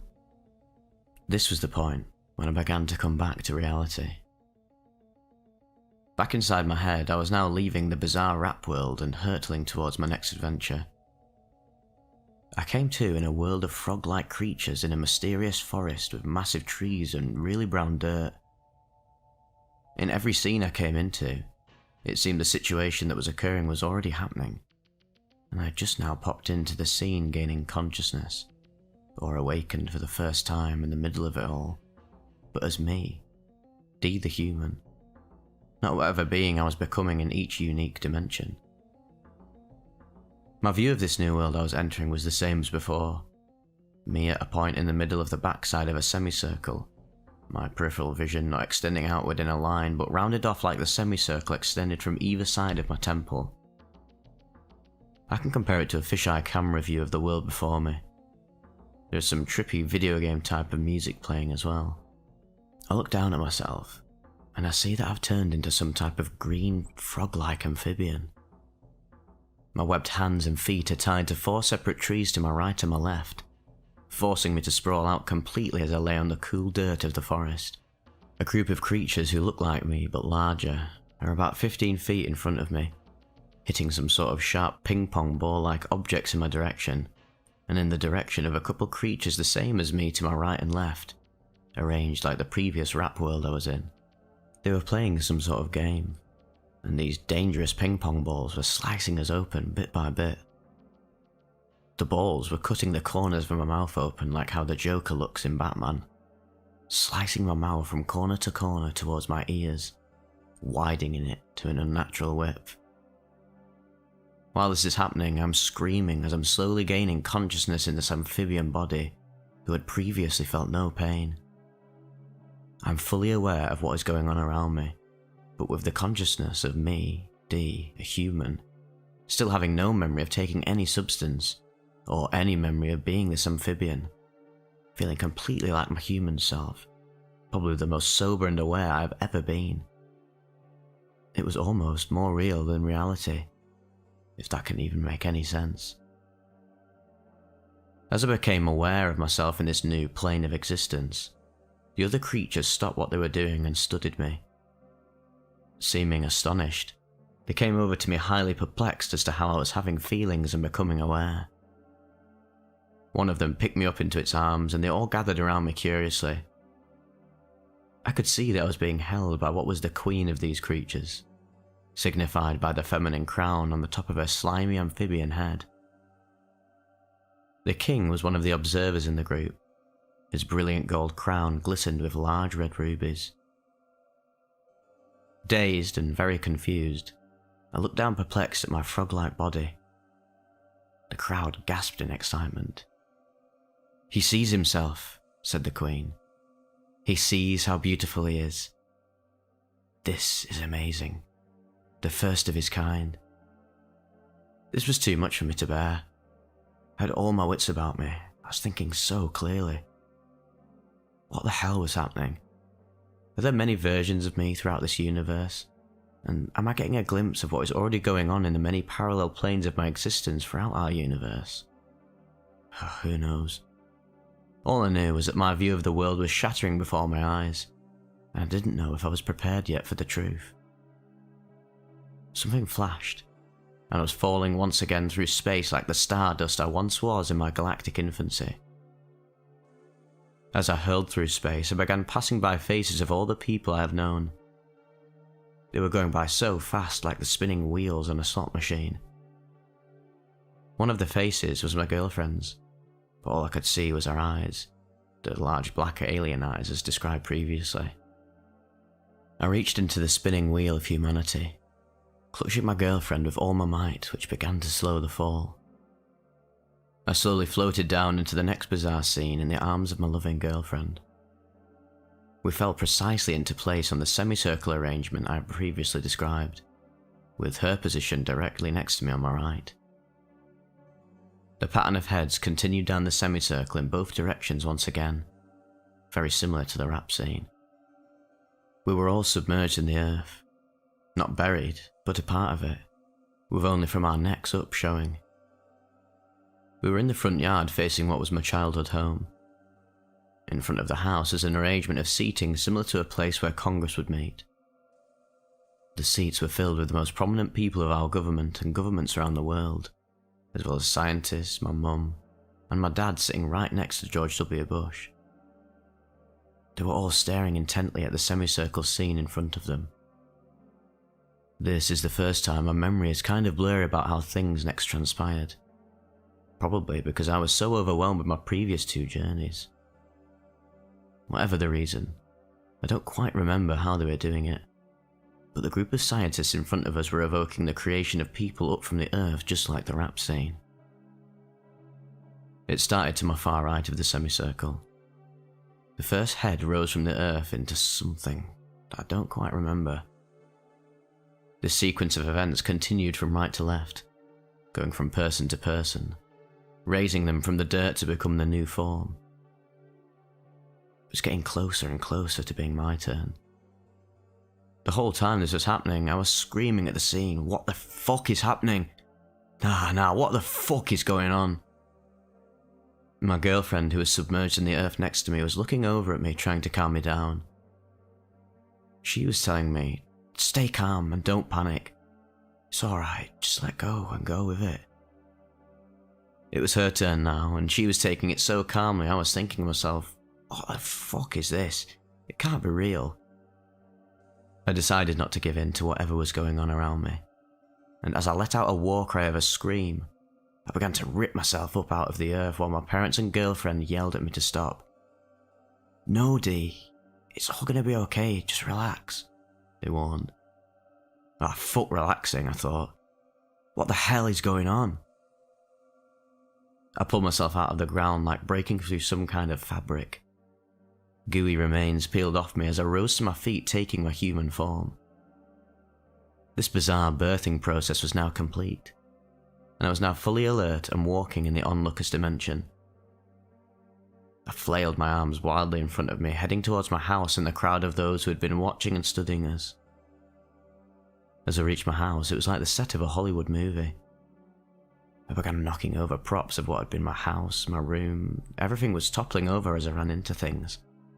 Pushing the props were like hurdles in track and field, all over the place as I advanced into the fake set that I had once believed to be my home. I then stumbled over one of the props and fell onto the ground in my childhood hallway. My girlfriend had popped out of the earth too, and was now chasing me to try and console me. I soon was told that she was on their side, whoever they were, and she was an alien sent to watch over me and keep me in control. I couldn't believe it. I was crushed, betrayed. I crawled on my knees down the hallway, trying to escape from her in this nightmare. I began running my hands along the walls, knocking pictures off in the process, just trying to get a grip on something to help me back up to my feet. As I was clawing the walls of my childhood home, I slowly began to fade back into this world, the effects of the salvia beginning to diminish. I was now back in the hallway of my apartment in the real world, where this whole journey began. I was on my knees, scrambling away from the guest room towards my bedroom. I looked behind me and saw my girlfriend coming from out of the guest room. A sudden panic overwhelmed me. There she is, coming to get me. I thought this in my half-confused delusional state, and still had the faint feeling from my salvia-induced hallucinations that my girlfriend was a part of a giant conspiracy that I had just uncovered. She looked slightly worried, but not very threatening. As I slowly came to realizing that I'd just taken salvia and gone on a wild psychedelic trip, and was just now returning to touch my feet back on the ground again, I stood up, walked the rest of the way to my bedroom, and plopped onto my bed. I was starting to feel like myself again, but with some minor after effects. As I sat on the bed, everything seemed to be sucked to my right, the direction in which I ran full speed into the wall. My girlfriend's hair seemed to be flowing to the right, along with everything else in the room. I had the feeling I was leaning completely sideways, and I kept asking if I was sitting up straight, which I was. I felt very excited and euphoric, like a beautiful, mellow mushroom trip, and seemed grateful for the experience even though it scared the living shit out of me. Wow. That was amazing, I kept saying. What an adventure. I feel blessed to have experienced that, you know. But there's no mistaking that salvia had taught me a brutal lesson. It had answered my challenge tenfold. I still remember it all very clearly today, like it had actually happened in real life. The events are so vivid and realistic, I believe something totally beyond our understanding may have taken place. I even have faint scars on both sides of my face from the corners of my mouth extending about an inch towards my ears. Both my girlfriend and I had never seen the scars until that very night. I now have a healthy fear and newfound respect for Salvia Divinorum. Whether salvia is the eyes of the shepherdess allowing us to see what is beyond our current boundaries, or an intergalactic propulsion source meant to unlock the chemistry within our brain allowing us to travel to vast galaxies only explored by highly advanced extraterrestrial life, there will be a purpose for it. Though the relationship between man and Salvia may still be in its inception, we are evolving to a point where we can find new, life-changing information as we gain a greater understanding of the messages delivered to us through the offspring of Mother Nature.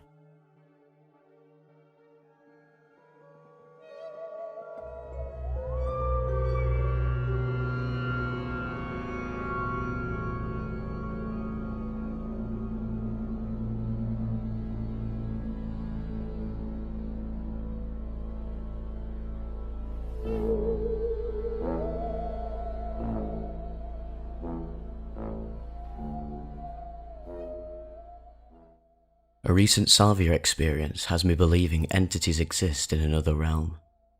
A post on the Salvia Stories subreddit by the user Tincash, posted 5 years ago. I was at a smoke shop getting some things when my eyes saw it. Salvia. It had been 10 years since the last time I'd used it, and for some reason, I just bought it on the spot. I guess I hadn't seen it in some time. I was just kind of bored after getting off of work. I said whatever, and got some 15x extract. Once I finally got home, I was ecstatic to give Salvia another try, so I loaded myself a pretty hefty sized bowl in a pipe and ripped it. Held the smoke in for a bit and started to walk forward as I exhaled. And that's when it struck. I literally took 2 steps out of the kitchen and into the living room, and everything just kind of went blank. I then remember just feeling like my body was strands of material swirling to the left and into one particular area. Once I saw and felt this happening to me, I kind of came back into my living room. Still standing up, I noticed an entity to my left. The strength of how real it felt that there was someone there with me was unbelievable. I've tried shrooms and acid. I've never felt something like that on them. It seriously just blew me away. I was alone, but this presence just felt real. It didn't feel like a trip. I was still frozen and contorted to the left when they arrived. I noticed that they were the ones behind me, turning my body into what felt like spaghetti noodles and ushering me into a certain focal point. The one to my left was a clown wearing blue. He was taller than I was. I'm 5'8", and he was playing some type of instrument that sounded like an accordion, and as he played it, I was sucked further into this void. Then there was a smaller one dressed in all orange, hiding behind my bedroom door, and it seemed to be shooting some type of spiraling ribbon that was connected to my body, turning me into a spiral ribbon as well. It was the best way for them to get me into this void. This is when I started to fight back. I realised I'm seeing some crazy ass shit right now. I remember that I'm just being frozen, staring at this little orange clown, feeling like the blue clown was getting impatient now that I was fighting back.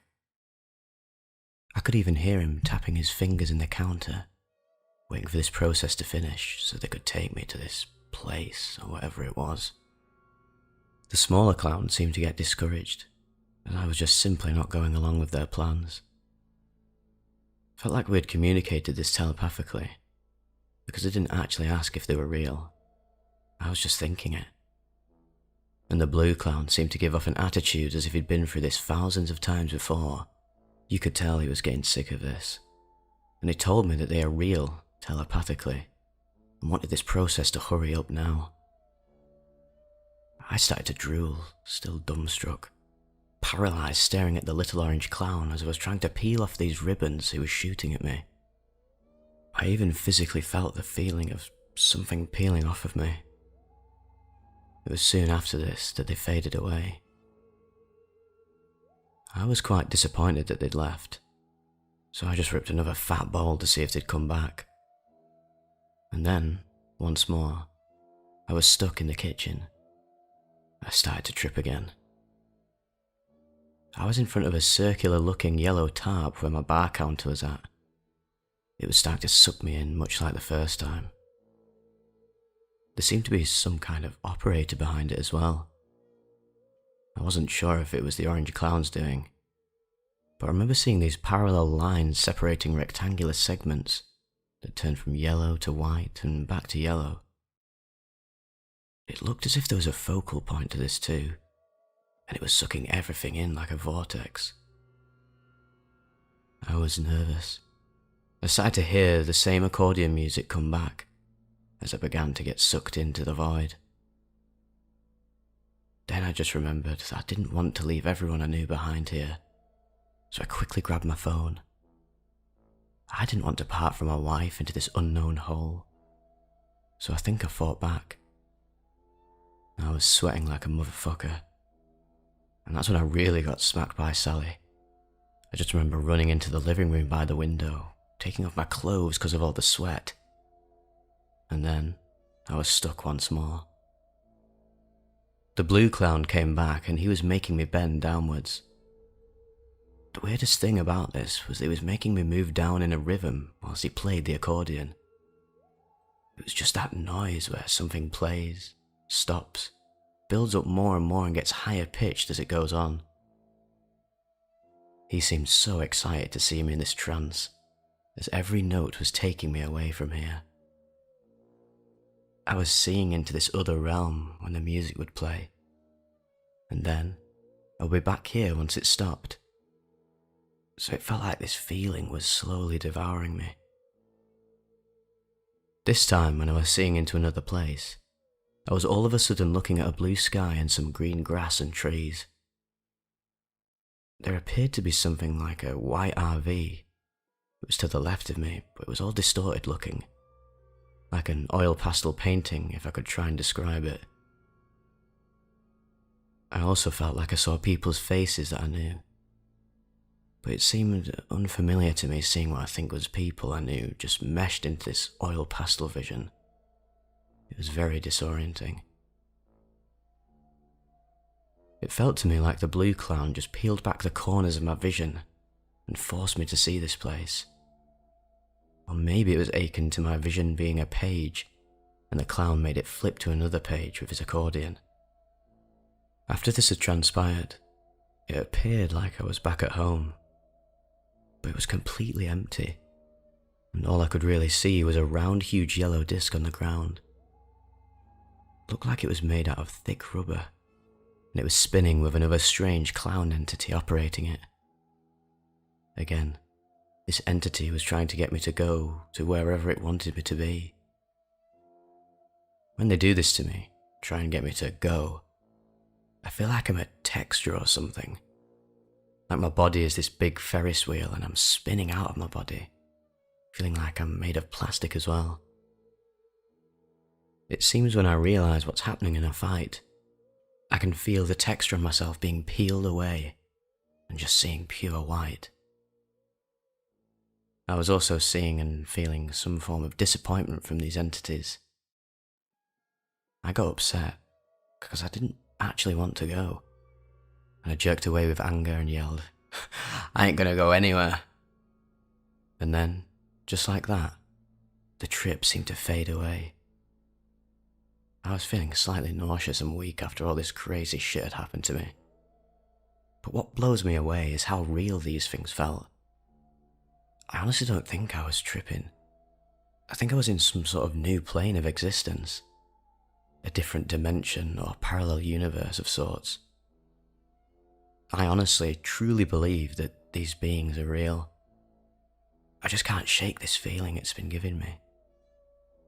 I've never felt anything like that before in my life. Just the presence of something I don't know or understand being so damn real. There was something there with me, and I was there with them. Where did they want me to go? What would happen to me if I went? It actually gives me a feeling like if I had gone with them, I wouldn't be able to come back and see everybody I love. It felt like death in a sense. There's some really intriguing comments from other users who've had similar experiences like this on DMT and Salvia, so I thought I'd just share them with you. Hyperspace Warrior says that they've had a similar experience on DMT. This story makes me think you'd find its effects interesting. OP replies with, "Ah, really? What were some similarities between our experiences? I've always been interested in trying DMT. I've just never come across it before. Hyperspace Warrior replies, lots of similarities with the entities you encountered. I went to a space that was a colourful room made up of cubes with some sticking out of the walls, as well as a clown, jester-type entity that was doing this dance. Kept giving me the vibe that he was laughing at me, but also trying to tell me something like a mime. He then moved his arm to reveal a hallway that had a door at the end of it. There was this bright white light streaming out of it. I tried to walk down the hallway, but I was too big. Not deep enough into the trip. Alice in Wonderland comes to mind. So I couldn't go down the rabbit hole. Tenkash replies, wow, that is pretty interesting. Funny how lots of people see clowns and jesters in the trips. I swear these entities are real. We just can see them in the state we're in. It really does give me a mental image of something similar to Alice in Wonderland. The Use Your Dunya Probs replies with, that sounds similar to my experience. I personally believe that there is an alternate reality, probably a bunch of them alongside ours. I smoked some 20x in my room. I lied down on my bed and was here and not here at the same time, similar to your experience. I remember thinking that reality was still the same, but it wasn't at the same time. The entities, and there were different ones, were within my everyday room. Like I could see outlines of many people through the wall and bedroom closet, as well as my bookshelf and the colour of my wooden floor. It was weird, like a ridiculously overactive imagination, but I don't think it's that. The same thing happened to me where it felt like they were a little annoyed because they had to do this again and again. They had to remind me that this is real, like I keep forgetting. They seemed like they were in a rush for everything. I think also because I would forget again. I remember saying that there were people in my apartment, like with 1,000% certainty, and I was completely alone in this reality. But I was talking to them out loud, asking if this was real, and I also remember them saying that I was going to forget. And that was when I was coming down. I do think it's another reality or dimension as well, and I'm sure that I'm not the only one who thinks this. The funny thing is that I had a dream last night. It wasn't a lucid dream per se, but when I woke up this morning, the dream felt like reality. Felt like waking up was simply opening my eyes. My mind had already been awake, and I still can remember the majority of my dream right now. I'm basically saying this to say that when I came down from the Salvia, the place that I went to gave me the same feeling as the place that I went to in my dream. I believe we do go somewhere else. It's crazy. A deleted user responds to the post with, this is the second post I've written this on. I've just tried 40x purple sticky again after trying it as a teenager. I felt that I gained a decent amount of psychedelic experience from regularly ingesting mushrooms and LSD and the occasional DMT flash. I thought I'd be prepared for something like this, but no way. I took a fat bong rip and I was dressed for work, and as my reality dissolved, I sunk into my bed and became part of it. I was flipping open like a book and had no idea what was going on at all. I thought my wife looked evil and was laughing at me, when she totally wasn't. Then my vision turned into a giant spiral, and there were these light beings and their heads looked like flickering flames. They were muttering something under their breath, but I couldn't understand it. These beings encompassed the whole spiral, and were moving in synchronization. I was repeating their movements back, almost like spinning a big wheel in the vein of the Ferris wheel you experienced. And when I came to, I was mumbling pure nonsense, flailing my arms about, and realised what I had smoked. It was a total loss of ego. I'm not gonna lie, at first I felt like I'd been possessed by an evil spirit. But after going back to that space over and over again, I've come to realise that they are just mischievous and curious. They can't actually hurt you, but they sure can scare the life out of you.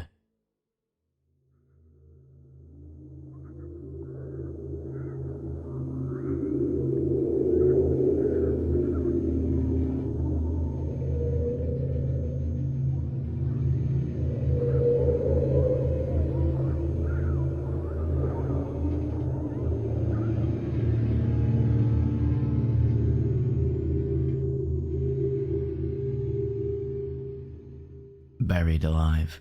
A Salvia divinorum trip report by Praying Mantis. Posted at earwid.org, January 20th, 2020. Nothing quite prepared me for Salvia. No previous psychedelic experience, no brave thoughts, no earthly wisdom. One must go into it with no expectation whatsoever, no matter what you've read about it. I'm moderately experienced with psychedelic drugs, having taken LSD several times. However, LSD in all of its intensity never takes me this far. I'd been reading many trip reports, and despite the warnings, I decided to see what Salvia had to offer. I'm not sure as to what could have caused my bad trip. My setting was nearly ideal. I had a trip sitter, my boyfriend, who has had several experiences with Salvia himself. The extract might have been too strong, I guess, but I was really eager to break through. Perhaps it came on too fast. Left me no choice as to whether to enter that threshold or not. I might have been too tense or nervous. Although, to be honest, I really don't think it mattered what I thought before I took the drug, because all of those thoughts were gone out of the window anyway, seconds after I took the hit. Regardless of my intentions, Salvia chewed upon my consciousness like a toy, and threw me back into reality just as violently. I took the hit while laying on a bed in a very dimly lit room. My boyfriend held the bong for me and lit it. Light classical music was playing in the background. The sticky smoke filled my lungs, and I laid back, trying to relax and counting to 20. I was anxious, trembling even. The feeling of my heartbeat resonated through my body. The point of no return had passed, and I could sense something intense was just about to happen. I got to 16 and exhaled. The thick cloud of smoke was the last thing I would see as my vision started to tunnel, and then my reality disappeared. I do not remember what I experienced in the first few moments of the trip. It was like entering a deep sleep. I no longer remembered what I had done just moments before, that I had smoked Salvia, or where I actually was right now in the actual space-time continuum. I was in a primal, oblivious state. There was no trace of previous thoughts or anxiety. When my hallucinations started, I did not find them to be conspicuous. It was rather like I was playing a game. I peeled off what seemed like a long red rubbery strip that was actually a part of my arm. It had a distinct shape, with rounded edges, and seemed to be endlessly long. I vividly remember that it fit into my body like a piece of a puzzle, like this. I did not think this was weird. When I peeled it off, I threw the end of it towards the next person. It was like playing a game of catch. I felt at ease, and I think I was actually laughing. With each new moment, a new dimension of this hallucination would reveal itself. For a split moment, I had the feeling of being in the backyard of my childhood home, where we had a little plant garden. This was just a fleeting, serene moment. When I had peeled off my strip, I had the sense that it triggered a pattern somewhere far away where another strip was peeling. Slowly I realised that I was part of a pattern, and that I had been contributing to it by playing the game. I had a vision of a gigantic zigzag pattern that was formed by colourful strips, and all the people were a part of it. Everything was a basic colour like red, white, purple, green or yellow, and everyone was wearing these modern sporty clothes. I was at the edge of the pattern, and I saw my strip as if from a bird's eye view. As it peeled away, just as my strip rearranged itself, it was another turn to peel at the opposite side of the pattern. It was perfectly balanced mathematically and aesthetically, and it looked somewhat like this. I do not remember the transition between this first hallucination and the second. Perhaps the change was caused by the fact that I was starting to become aware of sensation again. While the first hallucination was more like a floating dream, more conceptual than physical in nature, this felt entirely different. I remember distinctly being aware of the taste of Salvia, but not of the idea that I'd smoked it, or that it was even a concept. I became aware of a scraping sensation, thick layers being scraped away row by row. It was very physical and very real. I became aware of layers of what seemed like dirt or soil, with strips of thin, plasticky, rubbery material layered evenly inside the soil. My perception of it was 2D, but also in several different dimensions at once. It was tightly packed, and with each strip that was uncovered, there would be more to come. There was this feeling of it being pretend, like it was art or a game or a show. This space was entirely self-contained, with no reference as to what lay outside this layered dirt. In fact, I realised that I was part of this scene. I was inside those thin strips in between the soil. Each time a layer of dirt was dug up, it would uncover a tiny portion of me, a tiny slice. I became anxious. It wasn't funny anymore and getting repetitive. I wanted to move, yet the pattern just kept on repeating. I realised with horror that I could not get out of the layers, that whoever was scraping away the dirt was only uncovering a tiny portion of me every time, and it would be eternity before all of my pieces were uncovered. This was no longer a game, it was a cruel prank, and it came at the cost of my life. I had been murdered, sliced into pieces and buried, doomed forever to be dug up piece by someone who didn't even know I was there. I felt as if I was guillotined, the cold wetness of blood and sharp edge of steel imprinted on my nerves. I couldn't breathe, move, or speak. I could hear the peaceful, classical music in the background, completely incongruent with my torture. It was disgusting, yet humorous, like an ironic soundtrack to a violent movie a la A Clockwork Orange. I was shaking and screaming. I screamed and screamed, hoping that someone, something out there would hear me, would rescue me. But no one could hear me. I had no voice and was screaming inside my own head. They just kept digging away, repeating endlessly. My horror was amplifying. I felt like I'd been played, and there was infinite regret and longing for my previous life, which I knew would never ever return. I felt like someone was watching. Someone who had set me up to this, and they were laughing at me. It was like a horrific setup, and I was the punchline. I had a feeling it must have been the work of a cruel man in a bowler hat who liked bad practical jokes. But as soon as I had resigned myself to my doom, it was as if this man had had his fill of his amusement, and suddenly decided to let me go. It was as if I was coming out of a dark nothingness which was pulling me back with great physical force. I fought it desperately, trying to regain control over my body. Gravity was heavy, and I lolled back and forth. I might have spoken something, but my voice felt odd, monotone, and robotic. Everything I tried to say felt pre-programmed, like I was reading lines written by a bad writer. It felt strange and alien to hear my voice come out of my throat. "It's okay, it's okay," I heard somebody say, and felt them pushing me back onto the bed. In actuality, this was because I was about to fall off. I felt like a child that was about to undergo some traumatic medical procedure, and the adults were lying about how it was all going to be okay. However, at the same time, I realised that this was all under control, that reality was still there in some little way. My vision was swimming and everything had a threshold dreamlike quality, like when I'm half dreaming and half awake. I desperately tried to hold on.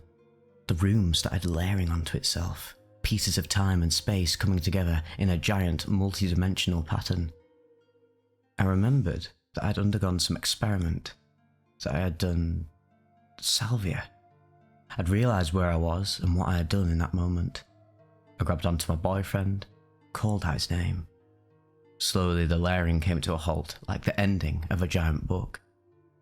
Everything was suddenly normal, inconspicuous, which was such a stark contrast to what had just happened that I could not honestly believe it.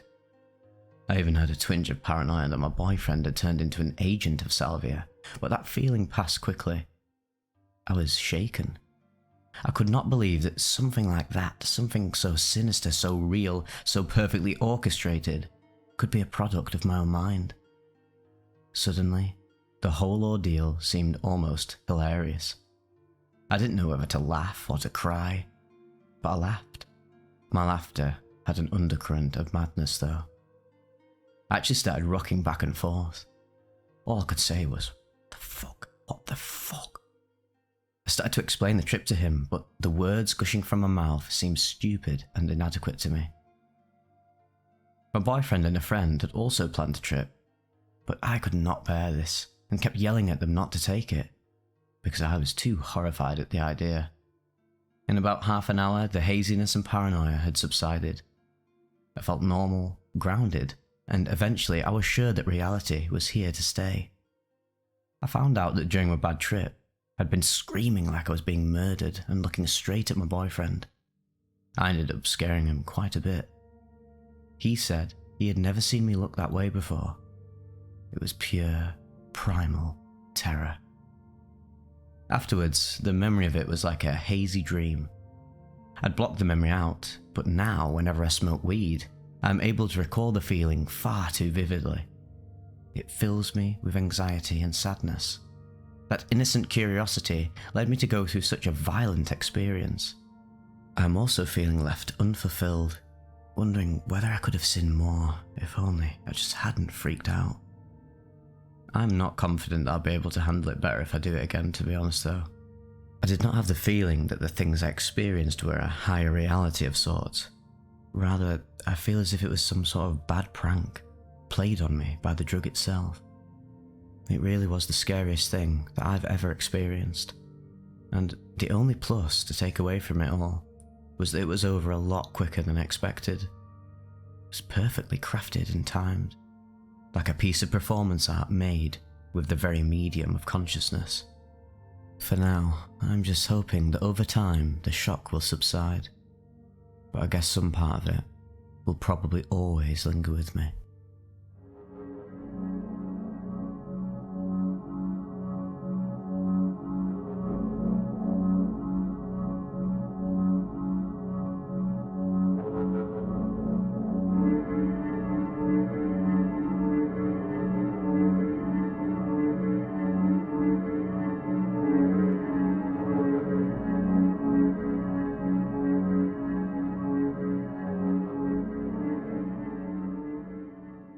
The End of All Existence, a Salvia Divinorum trip report by Yikes, posted to earbud.org December 23rd, 2012. The reason I am submitting this experience is that I want more people to be aware of the potential magnitude of Salvia Divinorum. It has been over 6 months since this happened, but this was the most unexpected and chaotic thing that has ever happened to me. I'll do a brief overview so the reader can understand what kind of set I had for the trip, but for those of you that just want to read about it, I smoked half a gram of 40x Salvia out of a bubbler in pitch dark. I did this by myself, lying in my bed with my eyes closed. At the time of the trip, I had just gotten back from a year-long stint in a lockdown residential treatment centre in Utah. My parents sent me there for smoking pot all throughout my freshman year of high school. My only previous experience of hallucinogens was right before I was sent away. I took 1.5 grams of OK mushrooms, and while looking back I wouldn't call it a strong trip now. At the time, it was one of the best days of my life in terms of revelations, epiphanies, etc. Anyways, a year later, I returned home hoping to repeat my psilocybin experience. I took the subway to my local head shop and bought 1 gram of 40x Salvia. I waited until 1 in the morning before I brought my stash from under my bed. In my house, the attic was converted into 2 bedrooms, so I'm a floor above my parents, so smell from the smoke is not an issue. As I looked at the bowl, I encouraged myself, well, it's been a year since the mushrooms. You've changed as a person and matured since then, all accomplished while sober. It's alright to trip balls now.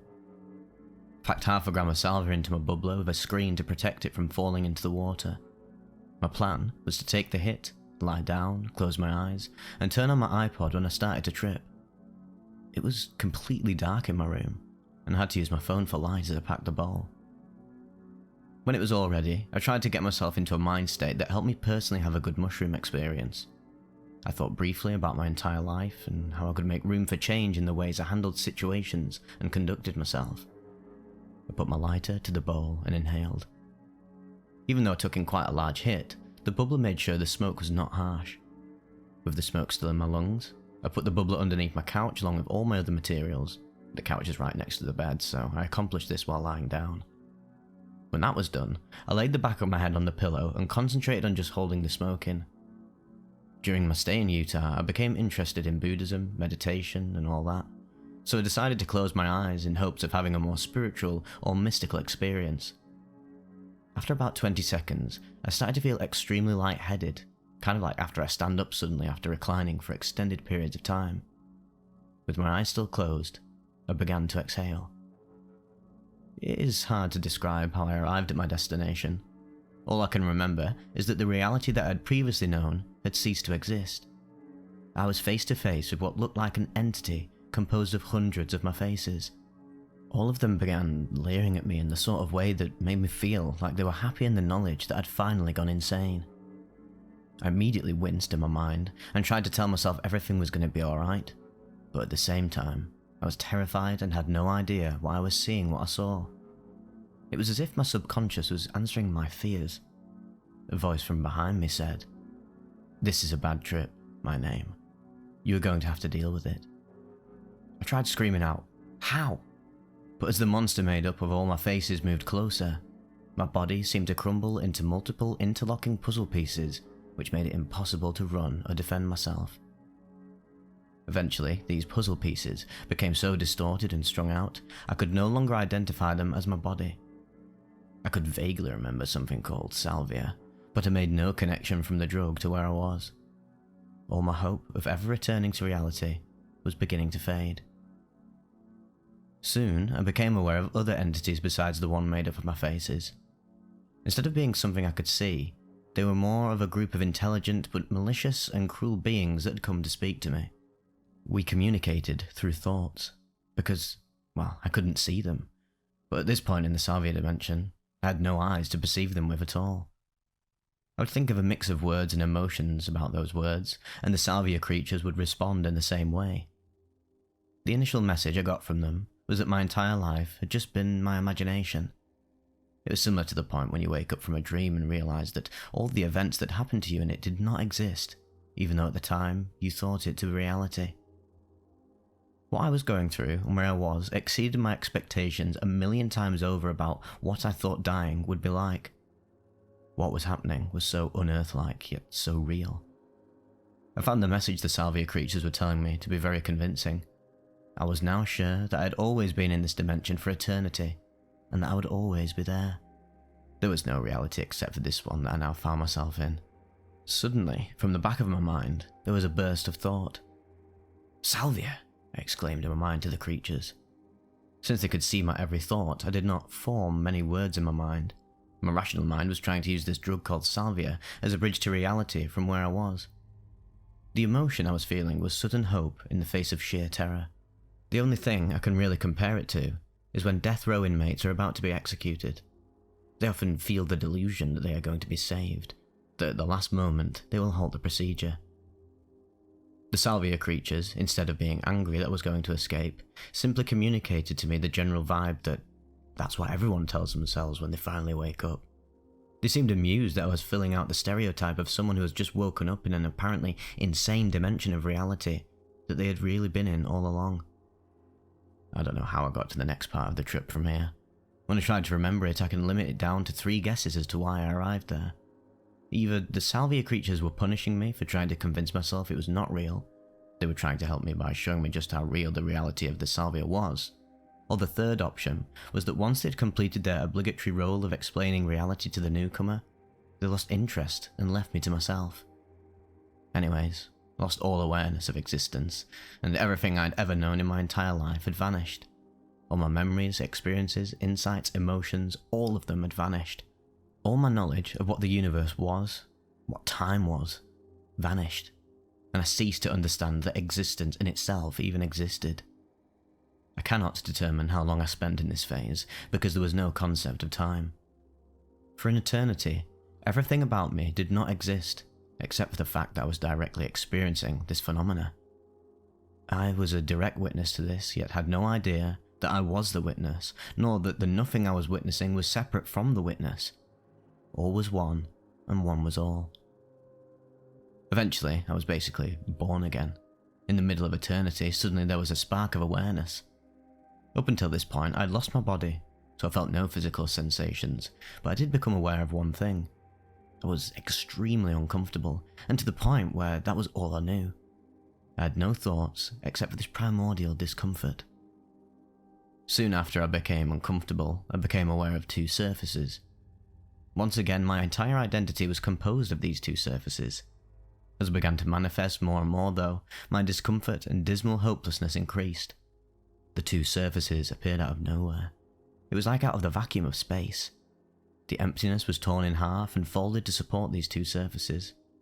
Looking back on the trip now, this was the first point when I became aware of matter. As my direct experience of reality turned to three-dimensional from nothing, it was extremely unpleasant. Before these two surfaces, my perception was just part of the nothingness, but when the two surfaces became the only thing I knew, my perception attached itself to the two surfaces. The reason this was also uncomfortable was that I felt like my perception was being crushed by the two surfaces, and the entire weight of existence, the entire weight of this universe that my senses told me was real, was crushing down these two surfaces together. Eventually, it got worse, and a point arose out of the two surfaces. Instead of two planes of existence, there was a pyramid puncturing the plane alongside it. It did not go through it, it was just resting on the plane with infinite weight. As the progression of space occurred, it seemed that time was beginning to slide back into existence from nothingness. Once again, my perception, or mind, was trapped between these two planes, but the pyramid or spike made it even more unbearable as the weight of reality constricted it to a single point at the top of the triangle. This was the first cosmic goal I had after being reduced to nothing. I became aware that I was suffering, and that existence did not have to play out like this. My entire existence seemed to be for the sole purpose of escaping this entrapment, or at least making it less uncomfortable.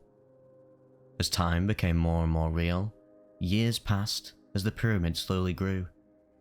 I had neither identity nor hopes during those years, only a subconscious desire to unstick myself from this weight of reality.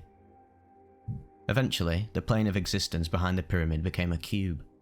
I realized that the three-sided pyramid that had been the bane of my existence was one side of a four-sided three-dimensional cube. At this point, there was no plane of existence, only the cube comprising the entire universe. After spending so many years feeling the weight of the upper cube of existence, I began to identify with the lower plane as being me or my mind.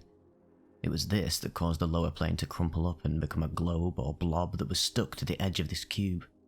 The cube was the universe that was slowly and painfully creeping back into the awareness of my mind, which was, in a sense, the lower plane that became the blob. I'd regressed so infinitely that the only way the universe could make itself aware to me was through direct contact. Time seemed to speed up, and I felt like I spent only a couple of months with my mind attached to the cube. The turning point of my trip, when I started to begin my slow progress out of it, which did not occur in one instant, was not an aha moment with newfound hope. I just eventually had the realization wash over me that I was not doomed to existence smeared between universal shapes. It was like being submerged into cold water. However, at this point, I assumed the reality I would return to would be the Salvia one. Slowly, I started to grow a body out of the blob stuck to the cube. This ordeal only took a couple of days. As soon as I became aware of the Salvia reality around me, space seemed to extend infinitely around the cube. It was no longer the universe in its entirety. Eventually, I had a fully grown body attached to the cube by my head. The texture of the cube was extremely dense and hard, but when my eyes grew back on my face, I could see the surface of the cube had a pattern similar to what a brain looks like after it has been removed from a cadaver. The very best thought that was going through my head was relief that one day I would die, and was no longer doomed to spend eternity in this state. With the return to Salvia land came the realization that it had all been a drug-induced voyage. This was not exactly good news to me though, because I did not make all the years I spent there cease to exist, nor did make the experience any less dramatic. It was like all my memories, knowledge, returned to me while standing in Salvia land with my head attached to this large cube. As I began to think about eventually leaving this place one day, I began to take an interest in my surroundings. The cube that I was attached to seemed to be 10 feet tall, and was in an immensely large cavern. There was a discernible ceiling to it, but where the walls met the ground was so far away I could not even see it. In fact, for all I know, the ceiling could have been some distorted sky. Everything was various shades of red, except for holes in the sky and ceiling, placed randomly that shined with a gross shade of yellow. I turned to try to see how I could remove myself from this cube, when I noticed there were other people attached to the cube with me. One was a good friend of mine, and the other was a man I had never seen before. My friend looked hopeless, and I assumed that somehow he had made the mistake of venturing into Salvia space too. I asked him what would happen now that you have tripped this hard. I was still trying to figure out how I would eventually make my way back to reality now that I'd figured out it was a trip, and his reply was, well, Most people usually commit suicide or become addicted to heroin. I'm not going to do either of those things, I remember thinking, even if I have to see a therapist every single day for the rest of my life. I don't remember what caused it, but at some point I opened my eyes and was able to crawl. If I stayed in the same spot for more than a second, then I would get sucked back and would still be attached to the cube. I crawled around my bed for a couple of minutes just trying to stay in this dimension. After about 10 minutes I had a hard time understanding what had occurred.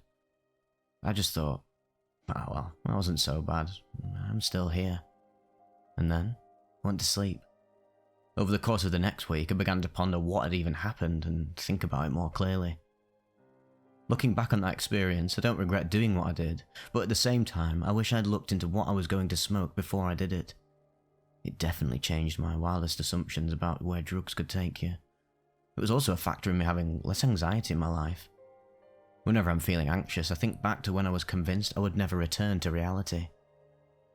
I believed that the reason I freaked out was because I placed too much value upon myself. I assumed I was the centre of the universe.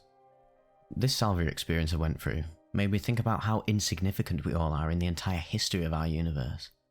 So whenever I start thinking about it, when anxious, it makes whatever caused my anxiety to seem less bad.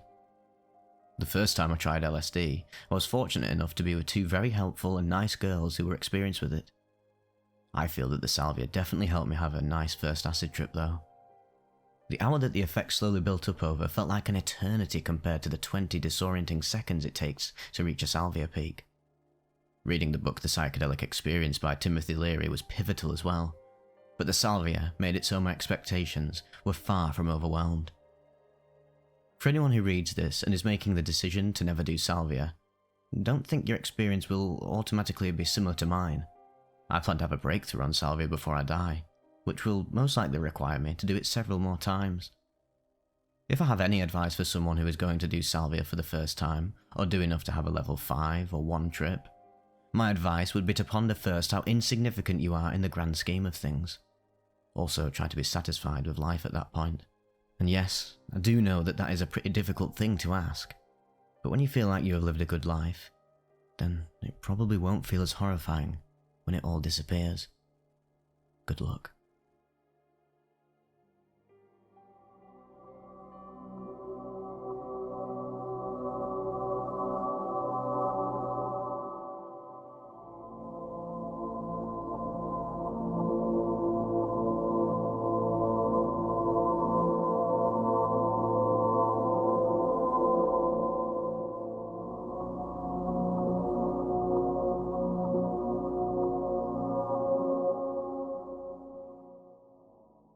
Struggling with Demons.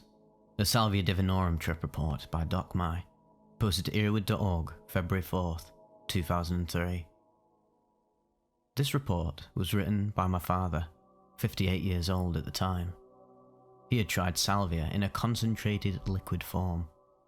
The lesson here, I think, is that using Salvia really requires a sober sitter. I used the dropper and squeezed out 4 dropperfuls of the green liquid into my shot glass, then followed that with 5 droppers of hot water. The instructions said to use it immediately.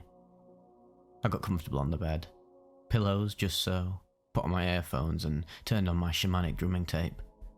I glanced at Gateway Affirmation from the Monroe Institute, which asked for help from any being equal or greater to my intelligence for my stated purpose, to explore other dimensions. I poured the shot glass with about 0.5 ounces of green liquid into my mouth under my tongue, and then laid back onto the pillow.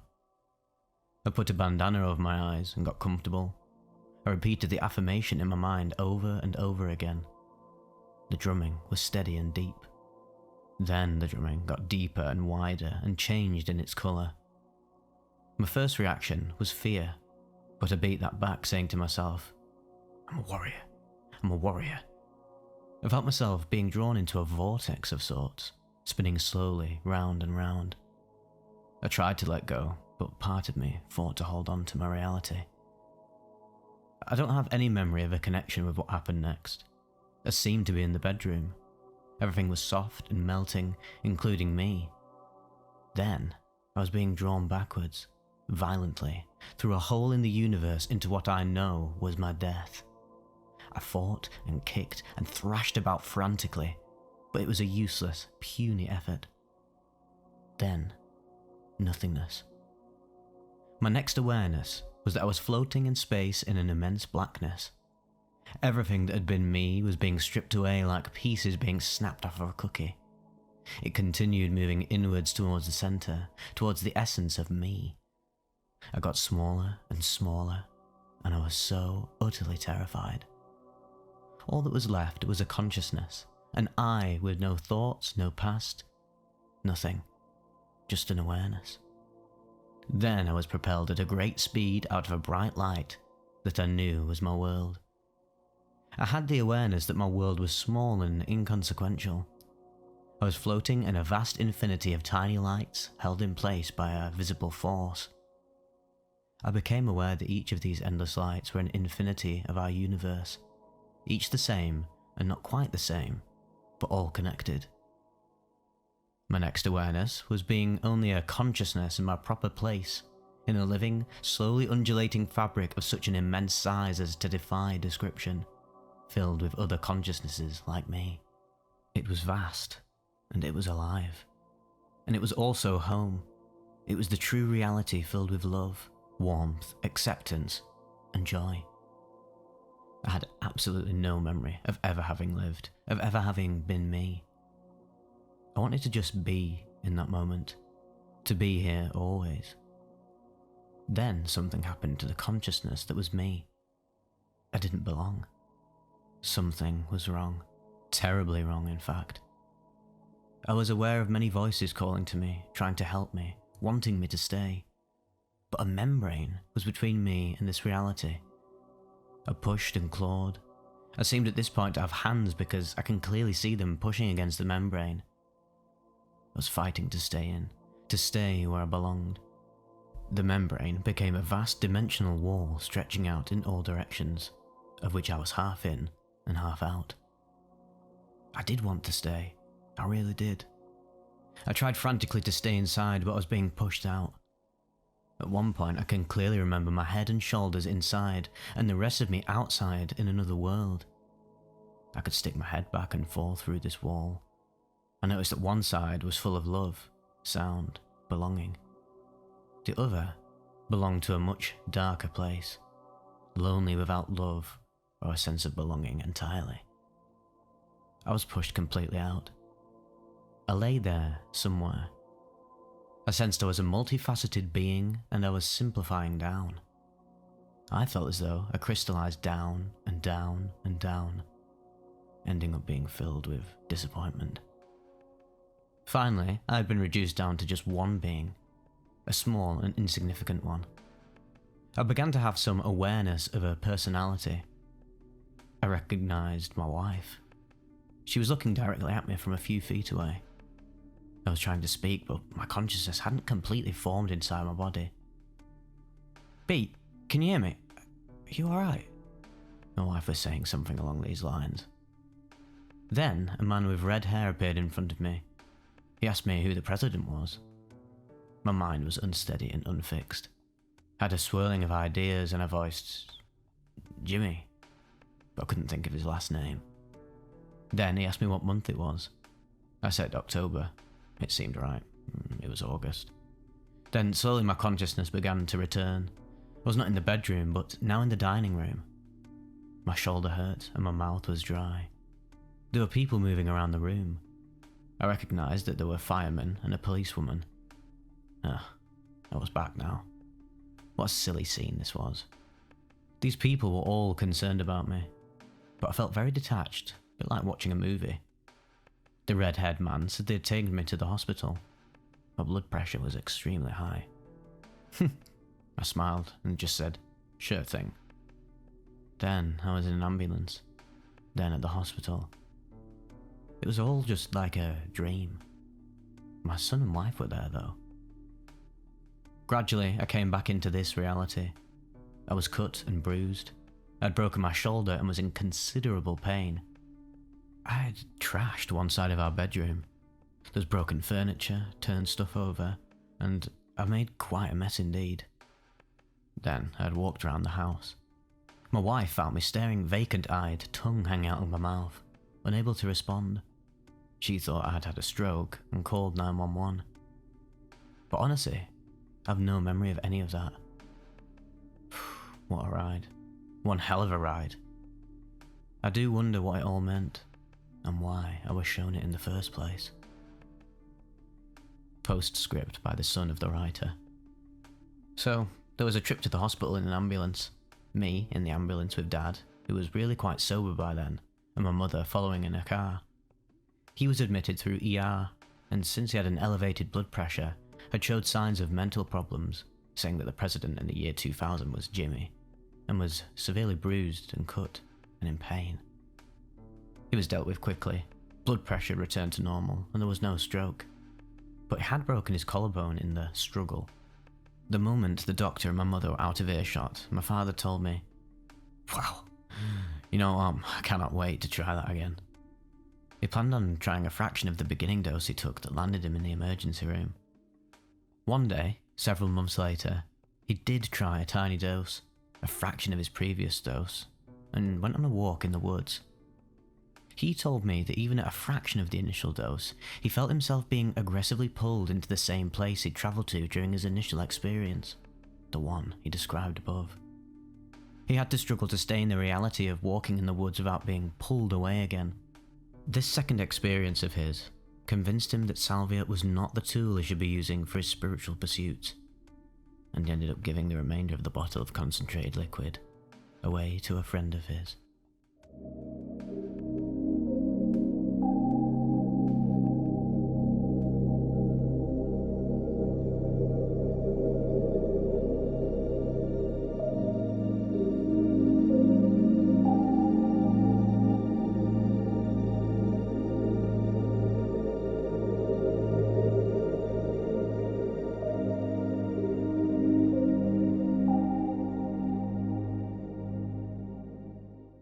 Mind-shattering.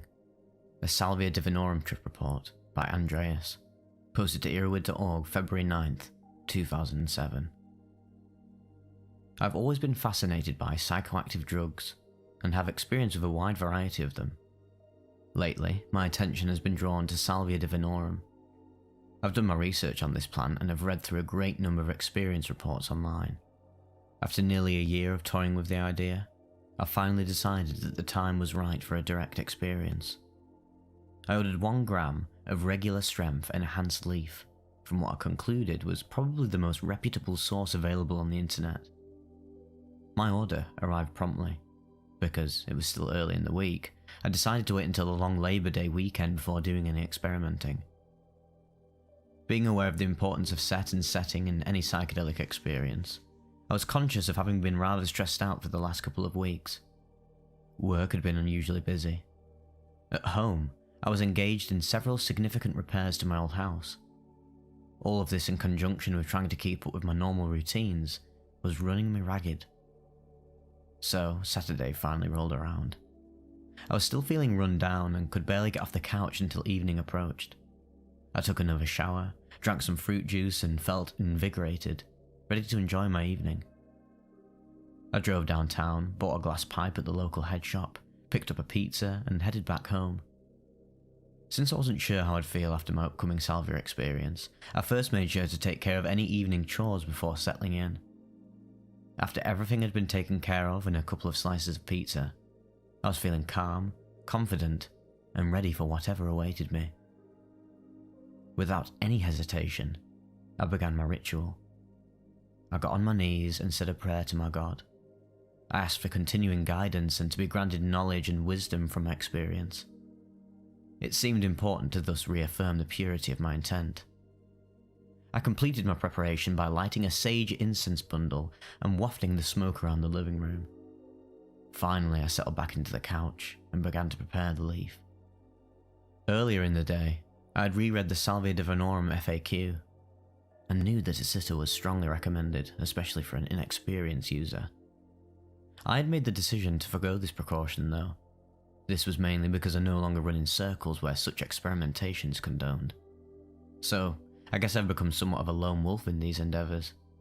In any case, I decided that my dog would be a sufficient sitter, friendly, familiar, and well-grounded. As I will relate further on, this actually turned out to be a mistake. As I prepared the pipe, I reflected on my expectations. Admittedly, I was going into this experience a complete skeptic. The wide range of experience reports I had read caused me to entertain the possibility that Salvia might not be psychoactive at all, that instead, the effects might be the result of some kind of bizarre placebo effect, or at best, an enhanced head rush caused by hyperventilating the smoke. On the other hand, there were far too many compelling reports of amazing encounters with this plant for me to dismiss its potential effects outright. In other words, I was prepared for failure, yet at the same time ready for success. Most of my doubts had been centered on the number of reports describing little to no effect, or those having to make several attempts to achieve a modest breakthrough experience. But I can state unequivocally that nothing could have prepared me for what was to come next. I fully expected having to take several hits to achieve any results, so I folded up 3 pieces of stiff paper. Into each crease I poured a good hit of each leaf. By the way, I have not smoked marijuana in over 12 years, so I wasn't sure how my lungs would react to the smoke. I took one of the papers and poured it into the bowl of my pipe. I noted the time as 8:32 PM. I picked up and lit my lighter, put the pipe to my lips, and inhaled deeply. I did a lung check after pulling in about 3/4 of the bowl. It actually felt quite smooth. I reapplied the lighter, sucked in the rest, and held it. Okay. My inner voice told me to put the pipe and lighter on the table now. As my hands moved towards the table, it seemed I could no longer feel them. Then I noticed what I can only describe as a slight hiccup in my visual field. At that point, I was no longer certain that I had succeeded in placing my tools back on the coffee table. My last conscious memory was of leaning back into the couch. I felt a vague sensation of exhaling smoke. Before my head hit the cushion, I was gone, and I mean gone. There are no words to adequately describe what followed, to be honest. The only way I can even begin to describe it is that I had the sense of being catapulted head over heels through some kind of warp in space or time. I became aware of strange spiral arches that looked a lot like the double helix DNA strands. The coils seemed to be composed of colourful moving trains and buses. I heard somebody's voice. I cannot recollect now what it said though, but there was a presence of my mother. Had I become her? Because it also felt as though I was no longer me. All I can say with any real certainty is that I had completely lost any sense of myself in ordinary reality. I was completely disconnected from any physical body and had travelled to God knows where. Despite the overpowering sense that I had travelled backward in time, my first conscious thought was an astonished, "Holy shit, I've been blown into next Tuesday." This absurd phrase seemed to repeat itself over and over. I became dimly conscious of my surroundings after what seemed a few moments later, and found myself about 10 feet away from the couch in the hallway. Whether I was standing or lying on the floor, I cannot tell, but I began to feel frightened and confused. The panicked thought that I might not ever return flitted through my mind. This was what madness must feel like. When I started to come back, the realization that the salvia had actually worked began to dawn on me. I had to remind myself that the effects were supposed to pass quickly. It was then that I found myself facing my kitchen. The walls and floor were skewed at unnatural angles. All I could do was exclaim out loud, "My God, there it is! There's my kitchen!" The realization was both astonishing and a profound relief. Here was a reality I could understand. I remember turning around and seeing my dog still lying on the floor, and I shouted a similar exclamation. "Oh my God, there's my dog!" This turning back and forth between the kitchen and the dog seemed to oscillate back and forth several times.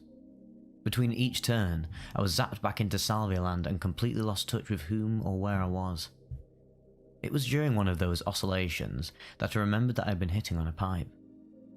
I became anxious that a still burning coal might have spilled out of the pipe and caught something on fire. This anxiety was amplified when I realised that if that were the case, I was in no shape to take any action to put out the fire. The thought of having to call the fire department under these circumstances shot into my brain. It seemed so absurd that I began to laugh hysterically. Meanwhile, each period of oscillation into normal reality began to last longer than the associated period into Salvia reality. I managed to grope my way back to the coffee table through a visual field still consisting of impossible angles. To my relief, I saw that the pipe was indeed still on the table, and that nothing seemed to have spilled out and caught fire. That is when the episode of the dog occurred. Apparently, my actions had aroused him into a playful mood, and he started to jump up on me. I lost it again, and when I came back, we were on the floor wrestling with each other, chasing each other in an infinite circle. At some point, I began to fear that I was losing control over my dog. I just wanted it to stop. I finally managed to command him to go lay down. The oscillations were beginning to subside, and I lay back on the couch. When I was finally able to look at and comprehend the clock, I saw that less than 15 minutes had elapsed. The time was now 8:45 p.m. Now, I was in a euphoric state. I found myself laughing in utter disbelief at what had just transpired. That can't have been real, I would think. Then I'd laugh again when I realised it had been all too real. The next 10 minutes or so just zipped on by. Close to 9 p.m, I attempted to take notes on everything that had happened so far. That's when my dog started to freak me out again. He was cowering and barking at something in the middle of the living room. I've not seen him act timid towards people, so his behaviour was extremely baffling. This is where I began to entertain some paranoid thoughts. Maybe my shouting during the trip had been heard by people outside and they were skulking about trying to look in. I even considered the possibility that I was hallucinating the whole thing. But I was together enough at this point to check the basement and look outside. Thankfully, I found nothing out of the ordinary, and my dog finally calmed down. I didn't like the creepy feeling this caused, though. I finished my notes and reclined back on the couch trying to relax, recover, and further collect my thoughts. I noted that it was already 9:30 p.m. Where had the last half hour gone? I was back at baseline with no ill effects. After watching TV for a while, I began to feel drowsy, but falling asleep was no problem. I recall vivid and strange dreams near morning, but I guess that is ordinary for me, and I cannot attribute it to any Salvia after effects. On Siebert's Salvia scale, this was definitely a level 5 immaterial experience. It was overwhelming for a first time. I did not expect a single hit of regular strength enhanced leaf to produce such a transformation. After all this is said and done, I'm no longer a skeptic. Salvia divinorum is for real. Its effects are powerful and profound. It is unlike anything I've ever done. I do believe that it might belong in a class of its own. Unlike mushrooms or LSD, no cosmic knowledge was revealed to me, nor did I transcend language or ego. There were no stages or levels to go through either. However, I did learn respect for the plant. It confronted me with one of my weak points. That is, my inability to completely let go. Last night, the goddess was dominant. I would have gained more from this experience had I not had to worry about fire. A sitter might have alleviated this concern. Also, next time there will be no dog present. That was an unnecessary and unfortunate distraction. And I'm also going to lessen the dose. I feel like I'm sort of looking forward to my next encounter. Face of a Goddess. A Salvia divinorum at 20x and 60x trip report by Jeebus Black. Posted to EARBUDS.org April 24th, 2012. During the early hours of December 14th, 2007, I went on 2 trips into Salvia space by way of 2 different extracts. The first being 20x, the second a much more powerful force of 60x that I hadn't experienced before. The plan, carried out, was to have a brief stint into Salvia space with 20x, testing the waters so to speak, and within the hour of come down, take a trip with 60x. My testing the waters with 20x was a nice trip, starting by me taking a nice large drag from the bong, lighting the salvia with flame most of the time until all I saw left was fine grey ash, then holding and exhaling after about 20 to 30 seconds, quickly putting the bong and lighter down, and laying back. I left my eyes open for much of the trip, and not having taken enough to truly encompass my senses, was awarded only a brief stint into the rotating kaleidoscopic image of faces continuously opening their mouths beyond the normal limits, exposing a black abyss beyond. From my perspective, the faces were quite enormous, and towards the end of the trip, the primary visuals of the trip formed into the ceiling fan of the room, the fan blades being the abyssal opening mouths, the golden arms attaching to the fan motor emerging from what was white teeth, the centre being the kaleidoscopic collage of faces. I was slowly eased out of the trip. Audio hallucination consisted of the background repeated statement, "I can't find the password," over and over again, in the muffled speech pattern of a male. Looking over to my sitter, I saw him smirk just slightly, and began laughing as if in response to something quite funny. Calming down, I looked over to him again, and he looked up at the wall behind me very briefly, which made the still not so cognitive me find something hilarious on the wall, and began laughing too. At this point, I'm relatively sure I hallucinated a ceiling daisy-shaped screw thing on the wall. Just one, which I thought was the course of the humour. This trip wasn't like that of the previous trips, where the laughter felt plastic and fake, but it actually felt genuine, like my first real trip with this drug. After calming down, I, sitting up, and still on the trip, began to explain to my sitter the specifics of my trip. We conversed for a while, and my sitter eventually got up to leave the room, but first quickly flicked the lights in the room on and off. Experienced with Salvia as he is, he knew what he was doing. And this provided my world an explosion of small, round kaleidoscopes of faces, in place of the after images of the room. To be honest, it was quite an interesting effect. Between my two trips, my sitter had a go with 20x. From my trip to after his trip and come down, we apparently experienced a bit of time dissociation, as we found we had gone an hour, and thought it had been a fair bit less of time. It's weird that we'd taken Salvia at different times but still had the same time issue strike us. My blasting off into Salvia space of 60x was awesome. I took a massive drag from the bong, and held it probably not as long as I should have, perhaps 15 to 25 seconds.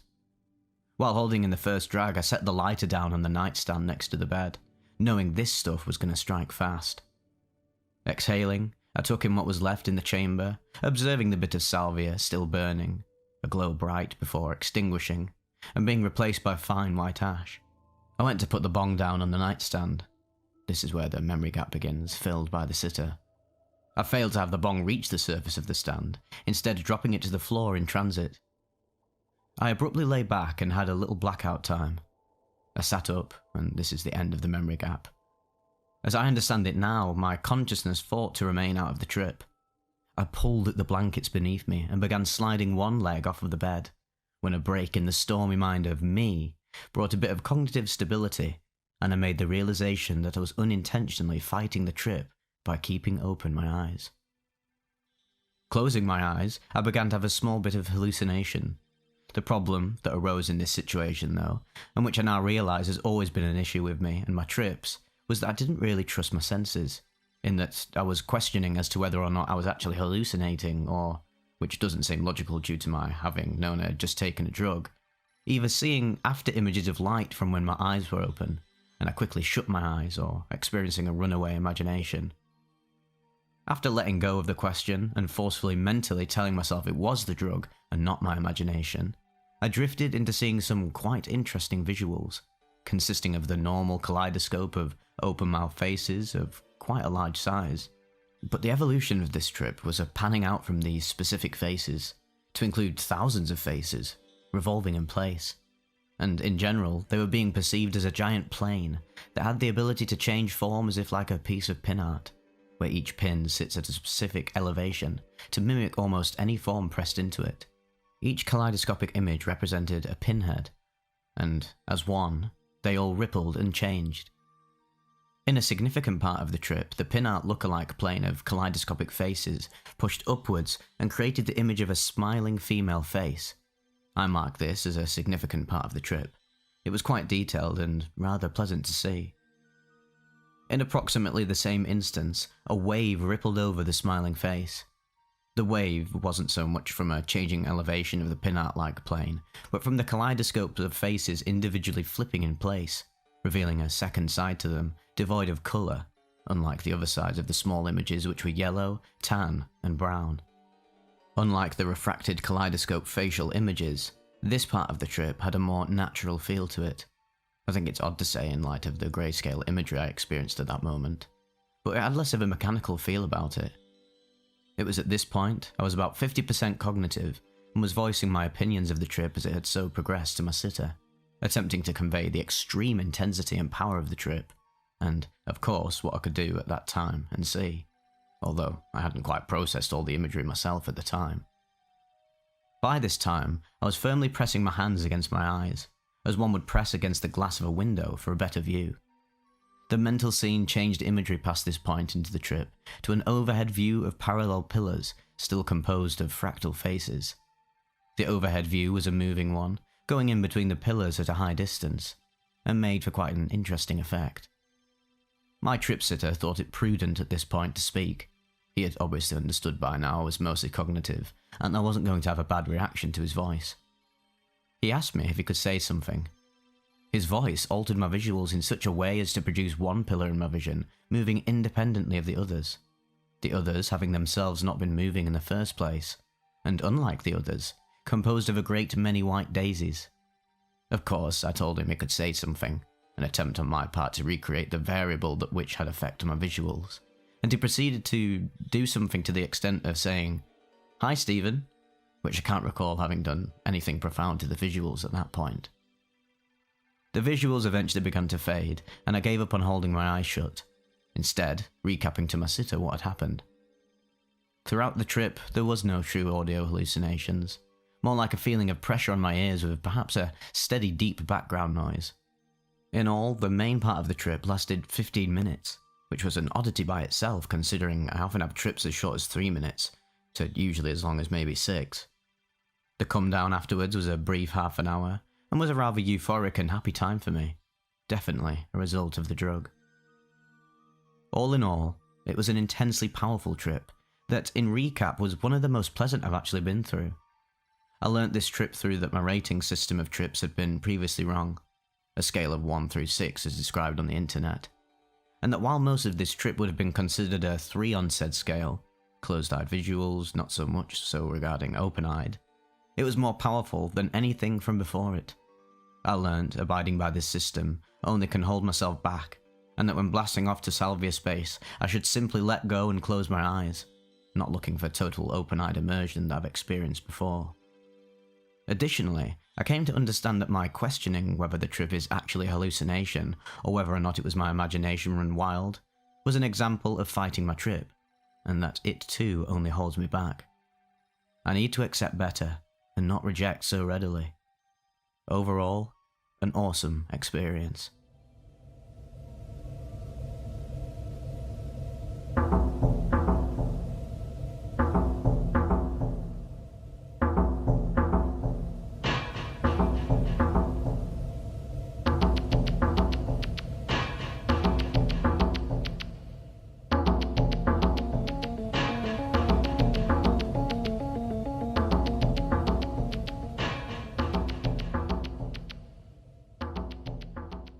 So just before the video starts, I wanted to give a quick shout out to what is quite possibly the most apt sponsorship I've ever come across for Vivek.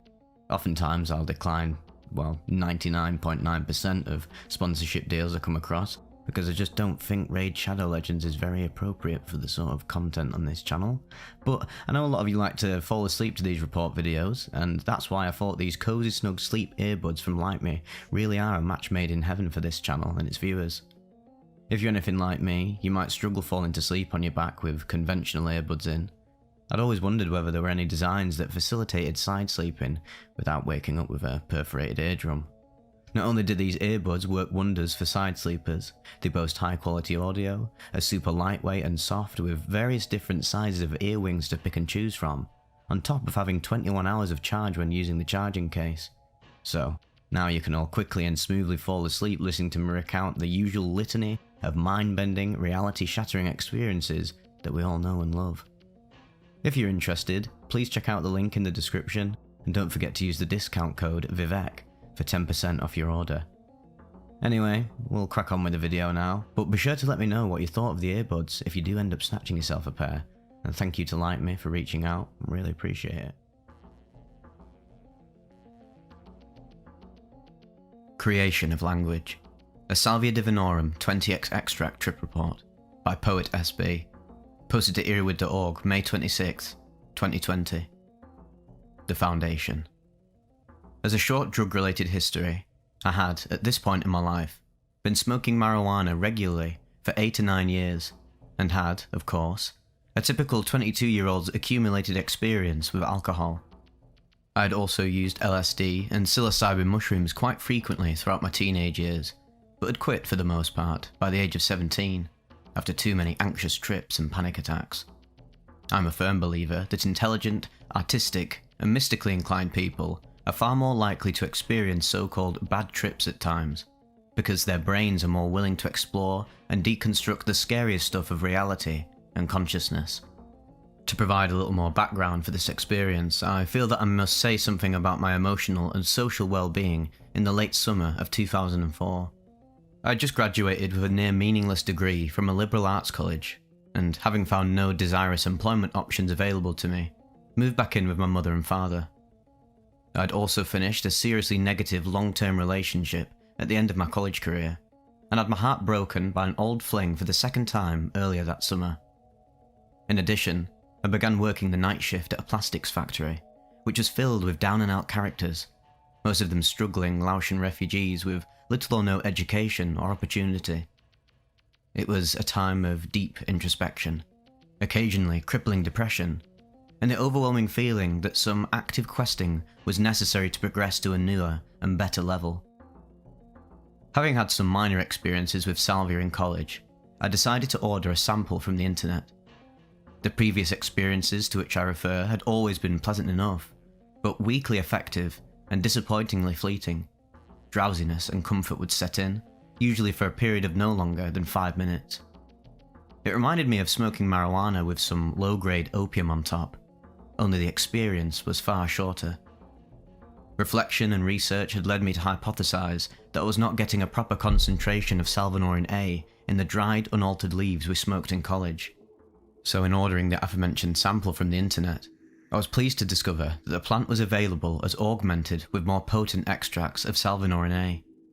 I selected the 20x extract, the highest concentration available from this particular site, and after waiting a few more days, it arrived in the mail. The experience. It was late August or early September. I finished my shift at the factory one early morning at 8 AM, as had been the custom for the past 3.5 months. During my last break, I'd inadvertently locked my keys in my car, so I was sitting on the hood and waiting for my mother, whom I'd just called, to arrive with the spare key. She did, and casually mentioned that she was off to court and wouldn't be back home until after I'd woken up, late in the afternoon. Seeing as my mom generally worked from home, I knew that this was an unequalled opportunity to test the salvia out. I thanked my mother and drove the short distance home, where I promptly opened the doors and windows to get a nice early morning breeze, break out my glass bubbler, fill the bowl with salvia, and sit on the carpeted floor of my parents' family room. My back was straight against the front of our couch, my bare feet straight out in front of me. Stepping back for a minute here, I must say that I'd been researching the effects of salvia as of late, and was well aware of the suggestion for a sober sitter, and was also, of course, mindful of my past psychedelic experiences tending towards anxiety and fright. I was certainly being naive. Due to my underwhelming flirtations with salvia in college, and my recollections that a bad trip on acid or mushrooms is generally lessened by remembering the reality of one's psychoactive ingestion, I was prepared to smoke the salvia with no sitter present. Big mistake. Though, not as bad as it could have been. I can't say this enough though. If you're going to use salvia, arrange for a sober sitter. So I sat in this position in front of my parents' couch and lit the pipe. The familiar metallic, acrid taste of salvia smoke filled my lungs, and I struggled to hold it in for a few seconds. I looked outside my backyard door, and the trees were morphing and bubbling a bit while I began to feel pleasantly dizzy, not unlike a nitrous hit. It seemed familiar and consistent with my salvia experiences in college, and I thought, why does everyone make such a big deal out of this drug?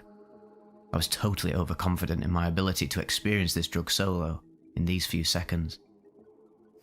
I'll just take one more hit then, and leave it at that, I thought. And so I did.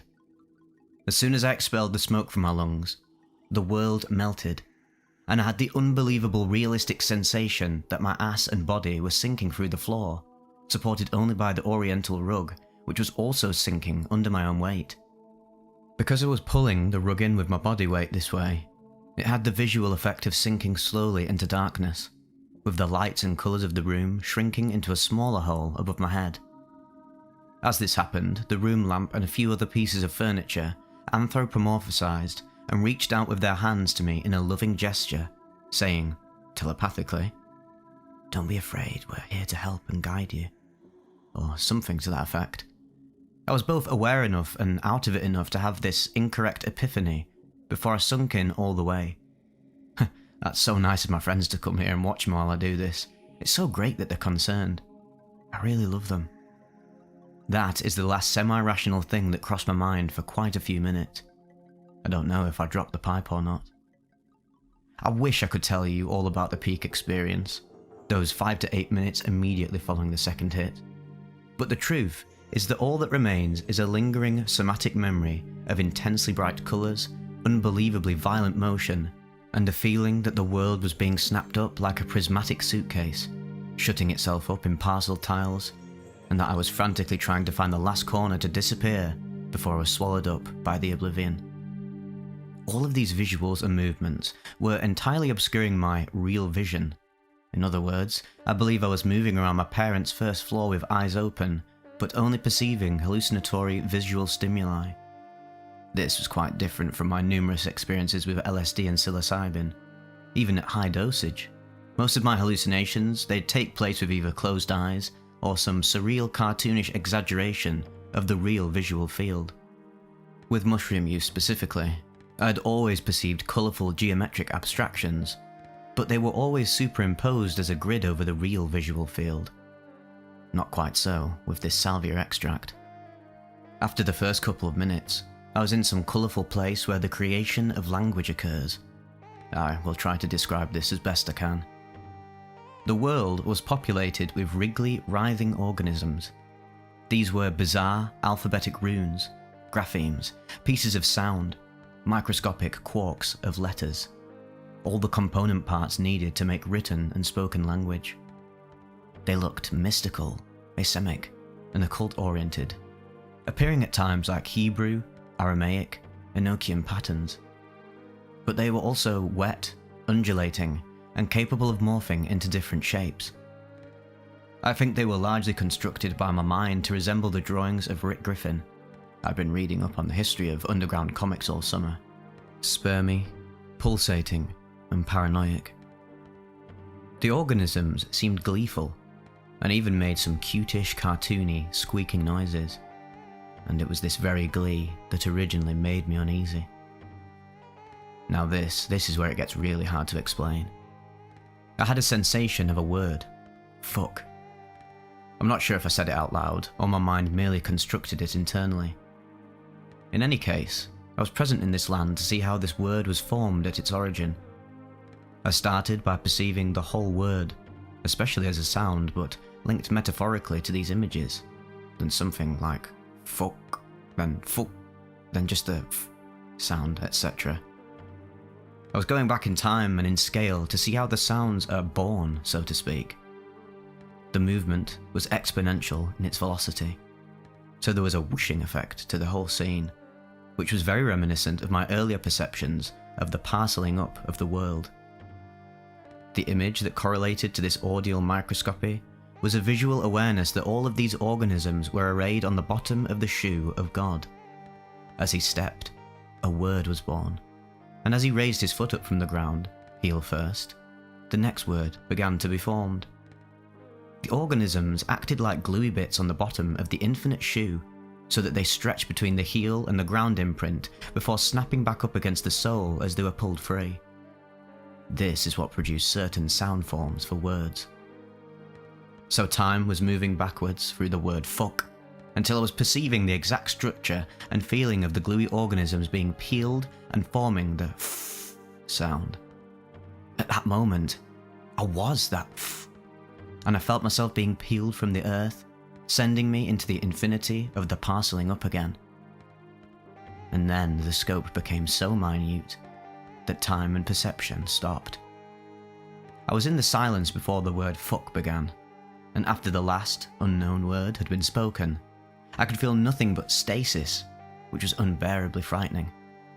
I had absolutely no idea that I had taken a drug at this point. I thought I had accidentally stumbled into some nightmarish hole in physical space which existed, but was not usually perceptible. I felt something like, oh shit, I've gotten stuck in this endless space between words, and I'm never gonna get back.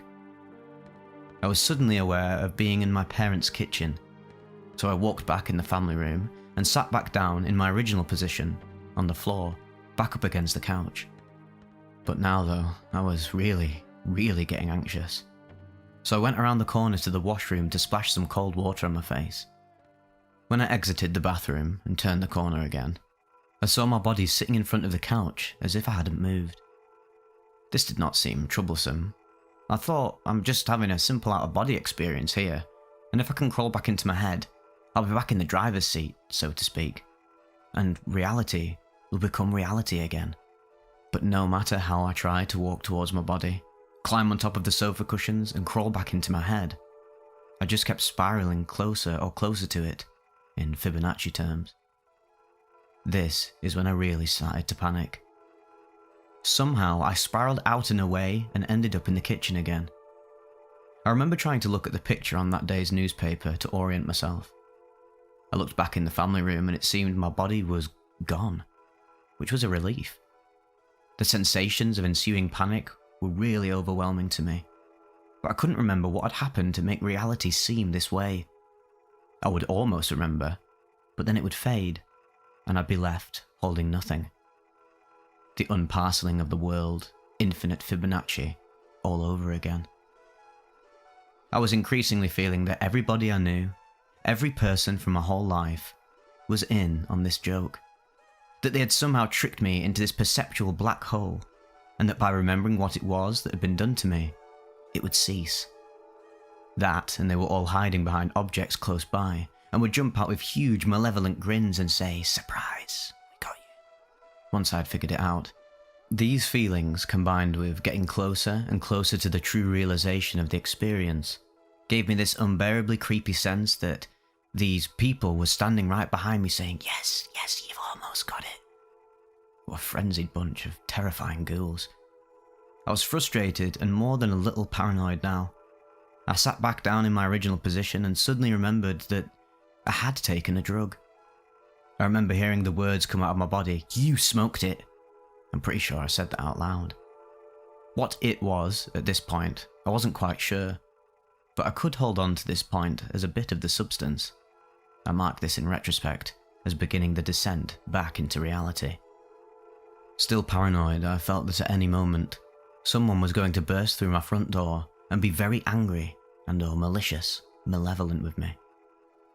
I kept looking out the front door and seeing a mysterious van, motionless in the residential street right outside my lawn. What the hell was it doing there? I felt confused and scared, but decided that I was probably freaking myself out for no reason. Still, I was pretty sure the van was really there, and I wasn't hallucinating it. Within milliseconds, I found myself suddenly in my upstairs bedroom, breathing furiously and sweating, throwing my bubbler pipe in its hiding place like something really bad had just happened. Had it?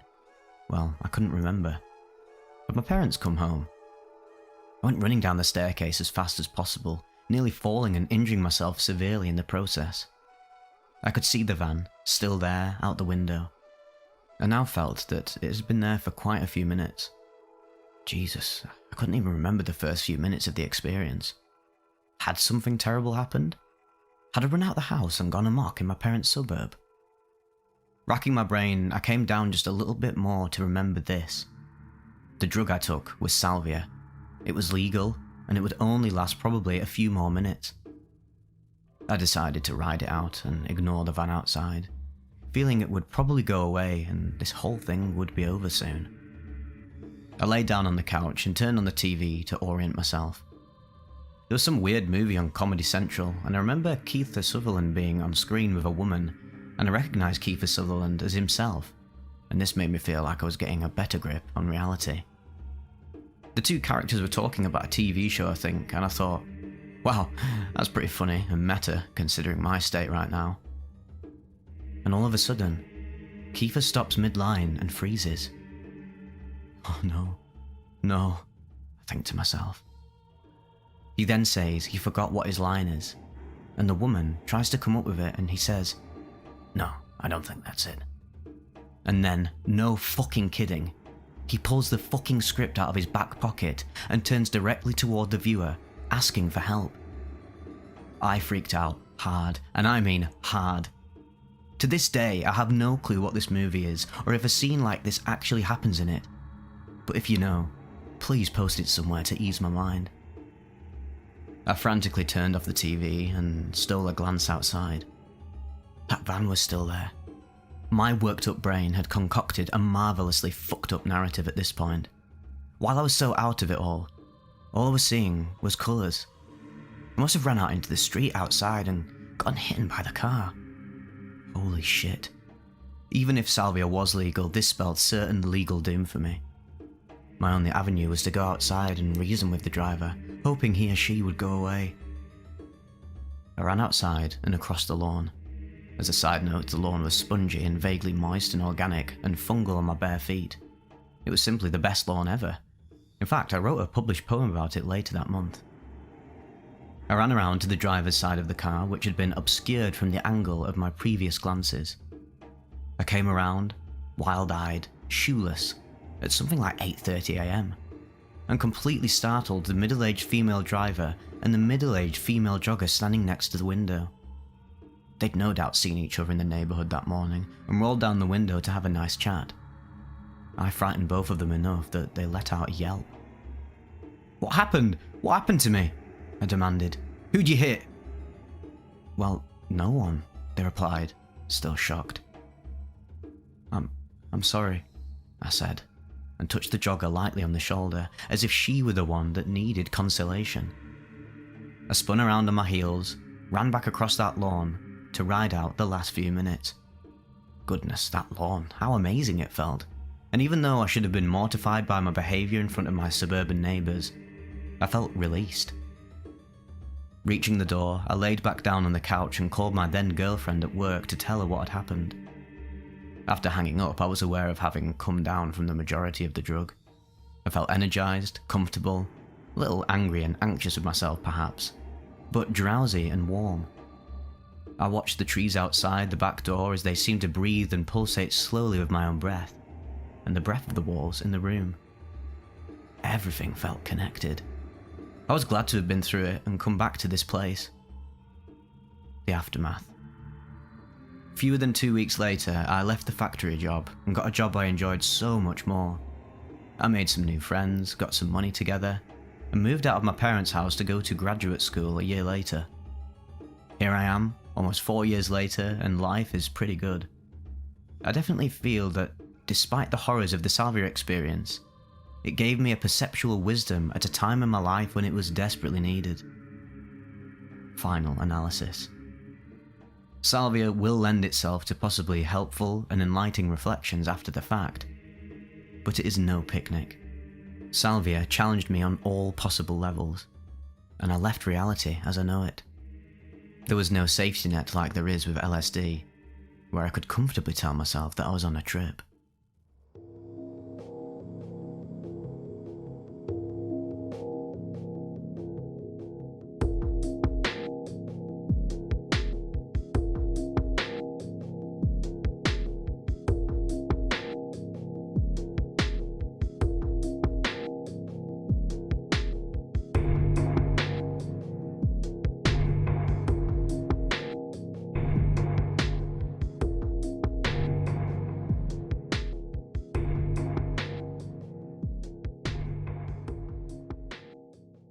Unexpected hallucinations. A Salvia divinorum 100x extract and beer trip report by The Seeker. Posted to EARBUDS.org January 2nd, 2023. In the fall of 2018, a friend and I entered a head shop to buy rolling papers on the roll. Behind the counter, we noticed Salvia extract being sold in tiny tea bags for about $20. They came in 10x to 100x strengths. Of course, we bought the 100x. Later in the evening, at our usual Friday night gathering, 3 to 5 people, all friends at most, with a few beers consumed and the TV going in the background, we got out the bong and loaded it with about a good teaspoon of extract. All we knew was that it was reported to be strong and short-acting with an onset of complete paralysis. My 2 friends each lit the bong in turn and tried to hold a lungful down. They did not hold the smoke very long and complained of the bad taste. Nothing, apparently, was experienced by them. Anyway, a few hours later everyone left and I decided to play a World War II game on the PlayStation. Looking at the bong, I decided to have a try of it. I put a small amount of fresh extract on top of the old and lit the bong, a converted large-size pomegranate juice bottle. I inhaled a complete bongful, put the bong down, and sat back to play my game. I counted to 45 slowly, and suddenly, without warning, I was completely paralysed. I could still see very clearly, and watch the TV screen turn sort of grey. Then the computer-generated Nazis sort of stopped moving around on the screen. And then, one of them turned and looked at me, with the most malevolent look on his face. Elapsed time seemed to be about 1 to 2 minutes at this point, and in the next moment, the Nazi, with a machine gun, stepped out of the TV screen, 45 inches, and into the living room. There was no watcher or guide with me. I was all alone. It was also at this point that the paralysis began to fade. The Nazi turned his gun on me and said, "Let me have it." There was no actual sound or noise from him, or in the slightly darkened room. But holy smokes, the bullets that were hitting me felt very real, and actually hurt. I managed to sort of crawl to the kitchen, where the light was still on. The Nazi was still following and shooting, but upon entering the light, he became a G.I. Joe doll-sized. Elapsed time was about 3 minutes, so far. I started crawling up the stairs as I could not walk upright, and shouted as loud as I could to my friends that I smoked the salvia and was being chased by a Nazi shooting me. They just yelled downstairs, "Oh, you'll be fine, just go to sleep." No help. I looked behind me and the Nazi was still there, following me, still tiny-sized. As I made my way up the stairs, the walls and ceiling began to take on a rolling marquee light effect, as on the front of a theatre, except the marquee lights were 6 to 8 inches little machine guns, all in little straight rows, flowing slowly across the ceiling and down the walls. I made it to my bedroom after 6 to 8 minutes had elapsed, and finally, in the near dark, still saw the Nazi standing at the doorway but going no further. At this point, he seemed to be shrinking. The marquee machine guns also seemed to be shrinking, and in another 2 to 3 minutes vanished completely, and so did the Nazi. After 10 to 15 minutes, everything seemed normal again, but I could still feel where the bullets hit me for a while yet. Then I fell asleep normally, had no dreams, and woke up feeling foggy. The brain fogginess then lasted about 5 days after this. Eventually though, everything went back to normal, and there was no lingering effects.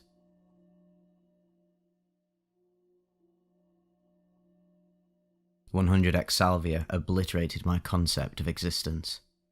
A post on the drugs subreddit 4 months ago by the user SharpArt1967. Hey, I'm Jake, and I'm 17 now. A year ago, me and my buddies wanted to do salvia really badly for some reason. We'd heard trip stories about it, and thought it was cool, so we got some 100x salvia from this mutual friend of ours. We had a bong ready, and we loaded a bowl, packed it to the brim, and, it was full as hell. Took a really huge hit, and held it. I passed it to my buddy after, and as soon as I exhaled, my vision started to get shaky and blurry. "This is getting really hard, you know," I muttered out these words, and before my body gets pulled back into the couch I'm sitting on, as I feel myself getting pulled into the couch, I see a man. I feel as I'm a sound, if that makes any sense. Well, I know it doesn't, until you try it. I was being played in some kid's headphones. It was the song Ain't It Fun by Paramore. I was tripping my ass off at this point, and I was so confused, and all I was thinking the whole time was that my life was a lie, and I was never real to begin with. I was sound itself. I am the entirety of sound. I felt as I feel sharp pain all over. I get pulled into a dark void of nothing, for it felt like days after I had transitioned into a random guy with a puzzle in front of me. I had to build a puzzle that felt like years, like, I'm not even kidding, every second I could feel it, and it felt like years to me. I had finished the puzzle, and it was a bong full of me. Like, that sounds confusing, I know, but it was me, my consciousness, and me as a human being inside of a bong as a puzzle. I had to go inside the puzzle to smoke myself so I could come out of the trip. I lit the bong full of myself, and inhaled, and after I inhaled, I started to come back to reality. I was so confused as to what the actual hell had just happened to me. All of my friends had come back too, but they were all completely fine.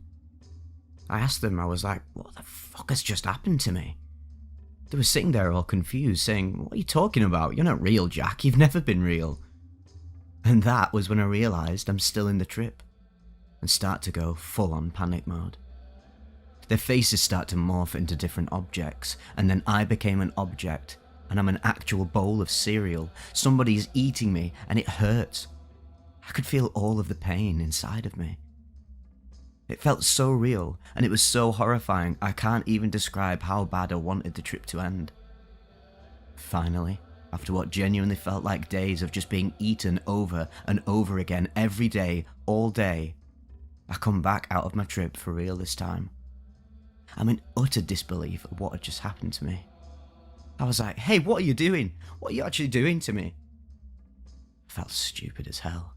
I was saying stuff that made sense to me, but not them, and I have no idea what I actually said though. I said, hey, how were y'all's trips? And they said, nah man, we didn't do it. We saw you freaking out for like 10 minutes straight and just said hell no to that. I was like, what the hell? Because we were all supposed to have this experience together. I was so pissed I left the room. I was so scared of reality, and I didn't think anything was real, and I thought I was still in the trip. How fun, right? Yeah, nah. Do not do Salvia ever. I'm telling you, even if you think it's going to be fun, it won't be. This substance is not for the weak. I became a two-dimensional rodin. A Salvia divinorum 100x extract trip report by Sailor Jim. Posted to earbud.org, July 21st, 2020. It was a great day, really. I was preparing to buy some salvia from a local head shop after having gone shopping and eating some sushi at a local restaurant. The attendant there suggested using a torch lighter, as it'd be more effective. And so, I purchased the 100x salvia, the strongest they carried, as well as a clean bowl. I didn't want the experience to be altered by remnant cannabis matter in any of my other bowls that I possessed. I eventually arrived home, sat down on the couch, and packed the full gram into my new bowl, taking the deepest hit in my life of the salvia. Being a frequent meditator, I was able to hold it in for quite a while. But when I let the breath out, wham! It hits me with a great and instantaneous onset. And as I opened my eyes, the floorboards of the apartment went stretching out in front of me. Whoosh! That short distance from the couch to the door seemed to stretch out like a corridor. I would typically consider myself an experienced psychonaut, but this felt super negative and overpowering. I ran to my sister's door, who was settling in from our day, and whimpered, Sis, you gotta help me. Help me, please. And immediately went into the other room and took a knee, much like Rodin's the Thinker. I seemed to be stuck like that, two-dimensionally, like paper, screaming in my head, thinking thoughts like, Why did I do this again? How long is this going to take? To have done this again, I must actually be stupid, and maybe I am. Maybe people have just been nice enough to me so I would have never known that I actually was. All this lasted maybe 5 minutes, but it felt like forever. Afterwards, my sister told me I was silent and statuesque.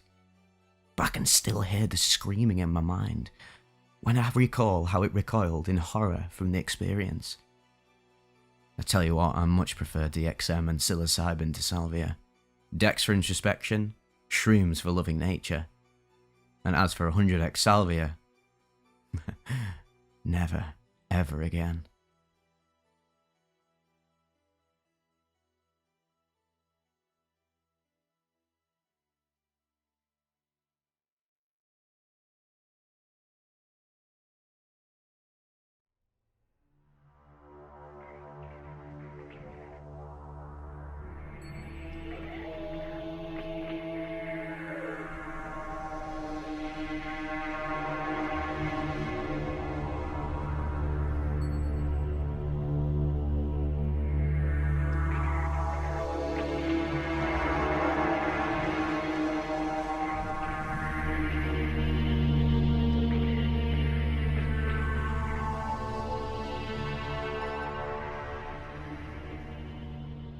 I thought I was dead. A Salvia divinorum 13x extract trip report by Frodel. Posted to earbud.org May 4th, 2007. It's now been just over a month since I had my first encounter with Salvia divinorum. I've spent the last 5 weeks trying to put my thoughts together on this experience, which has not been an easy task. My experience was truly profound, enlightening, and utterly horrifying. Coming to terms with exactly what happened in those 6 to 7 minutes of my life in this human form is difficult, as I am left now with nothing but my human perceptions and recollections of the event. I understand that this is a feeling common with the drug, and I write this with the certainty that only those others who were on the same stuff truly understand, now enlightened. The following account is my recollection of the experience. Setting. I was spending New Year's with some college buddies in my home state of Georgia.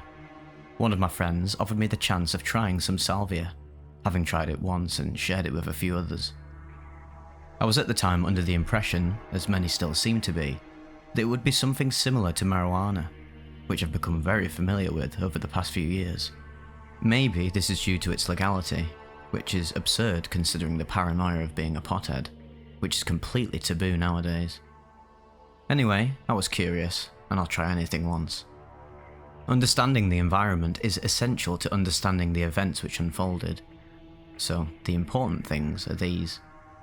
We had just finished smoking a joint of high-mid marijuana.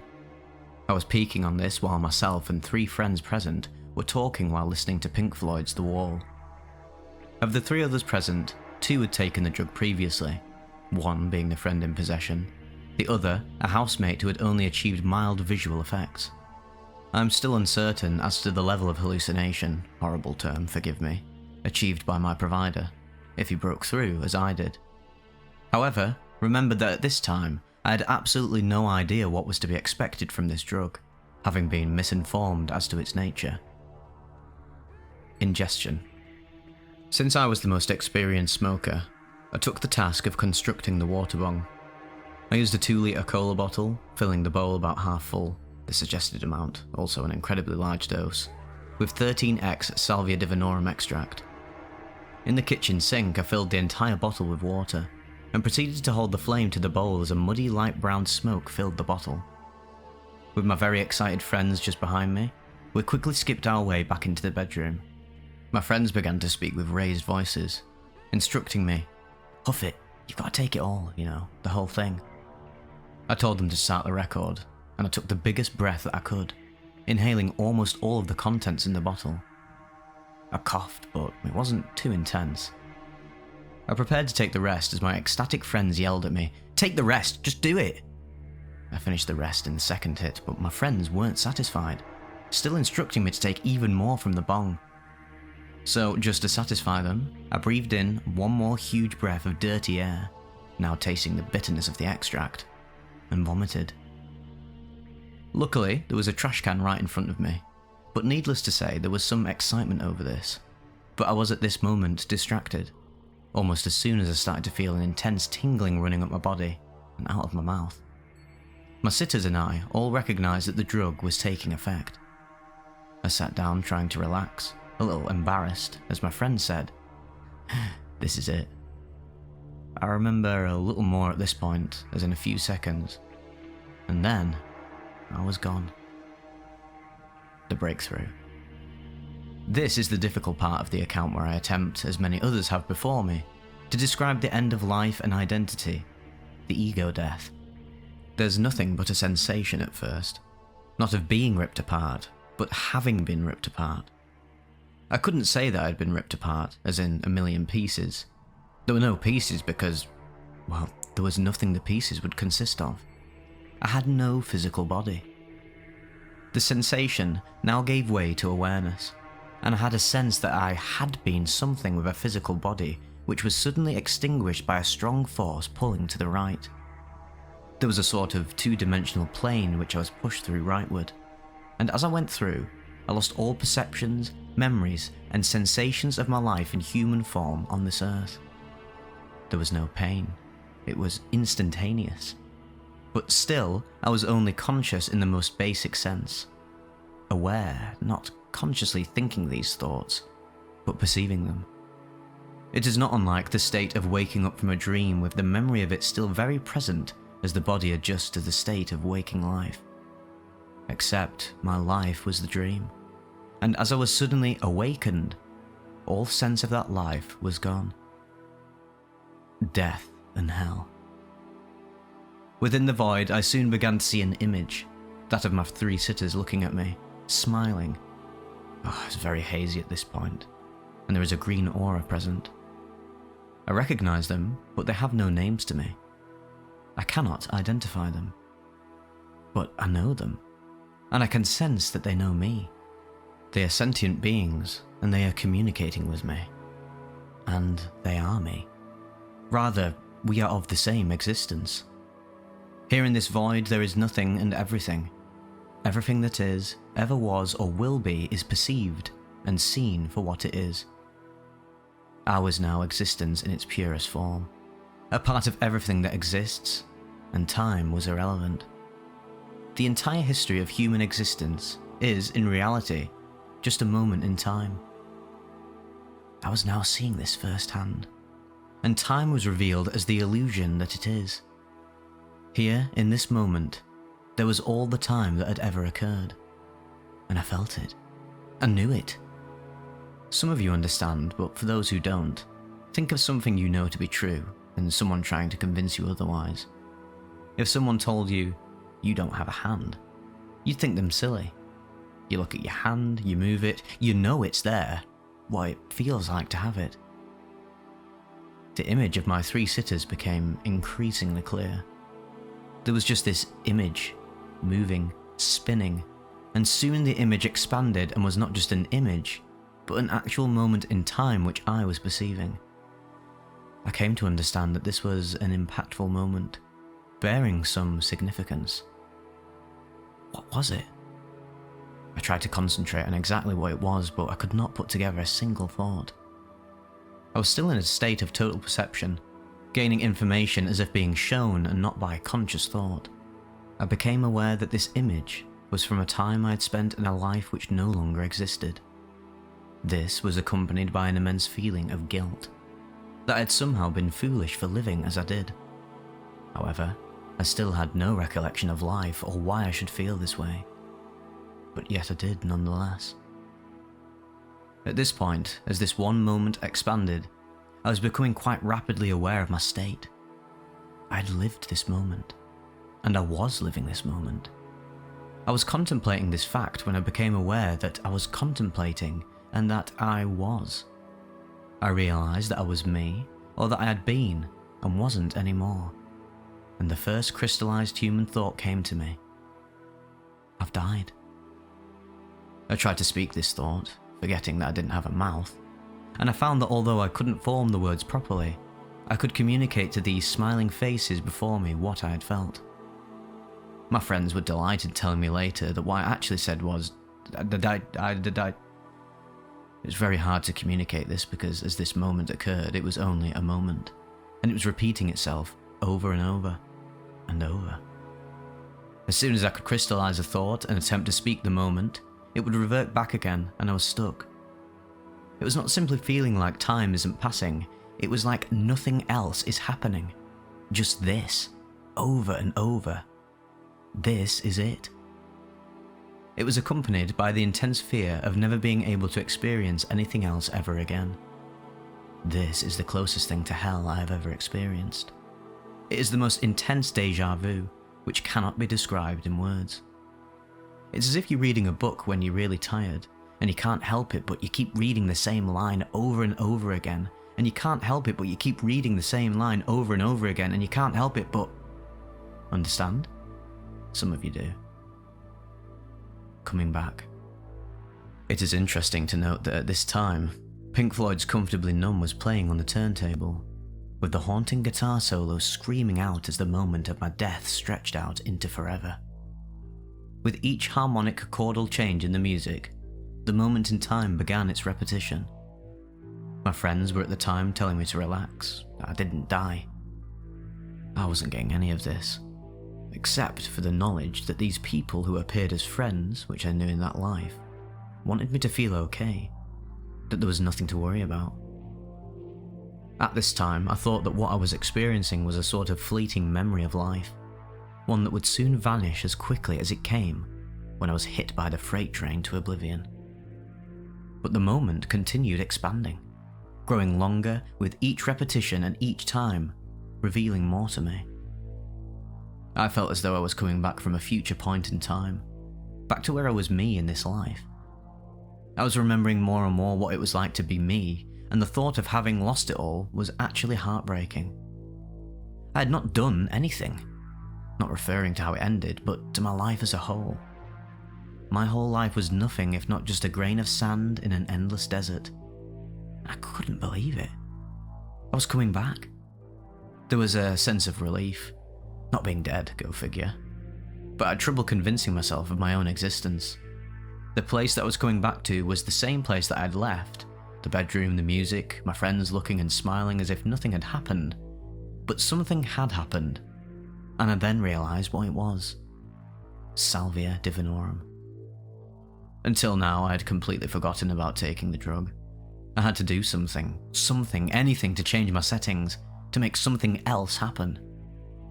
I had come back, but to when? I felt my body again, I ran my hands over my chest, feeling again for the first time. When did I come back to? Where is the vomit? Didn't I throw up? Is this before that happened?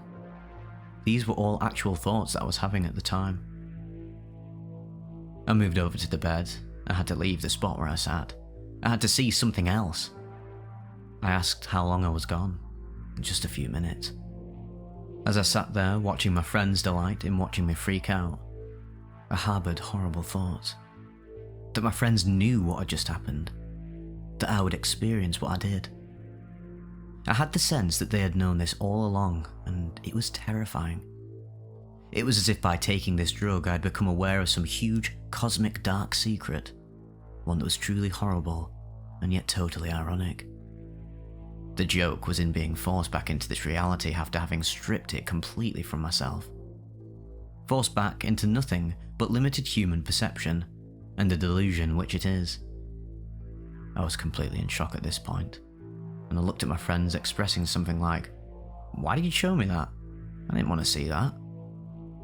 Although I harboured these hostile feelings, especially towards the provider, for a couple hours afterwards, I now understand that this is a common symptom of salvia. As the effects of the drug slowly wore off after about 15 minutes, I tried to talk about it and tell my friends what had happened to no avail. All I could really get out of my mouth for a while was, I thought I died.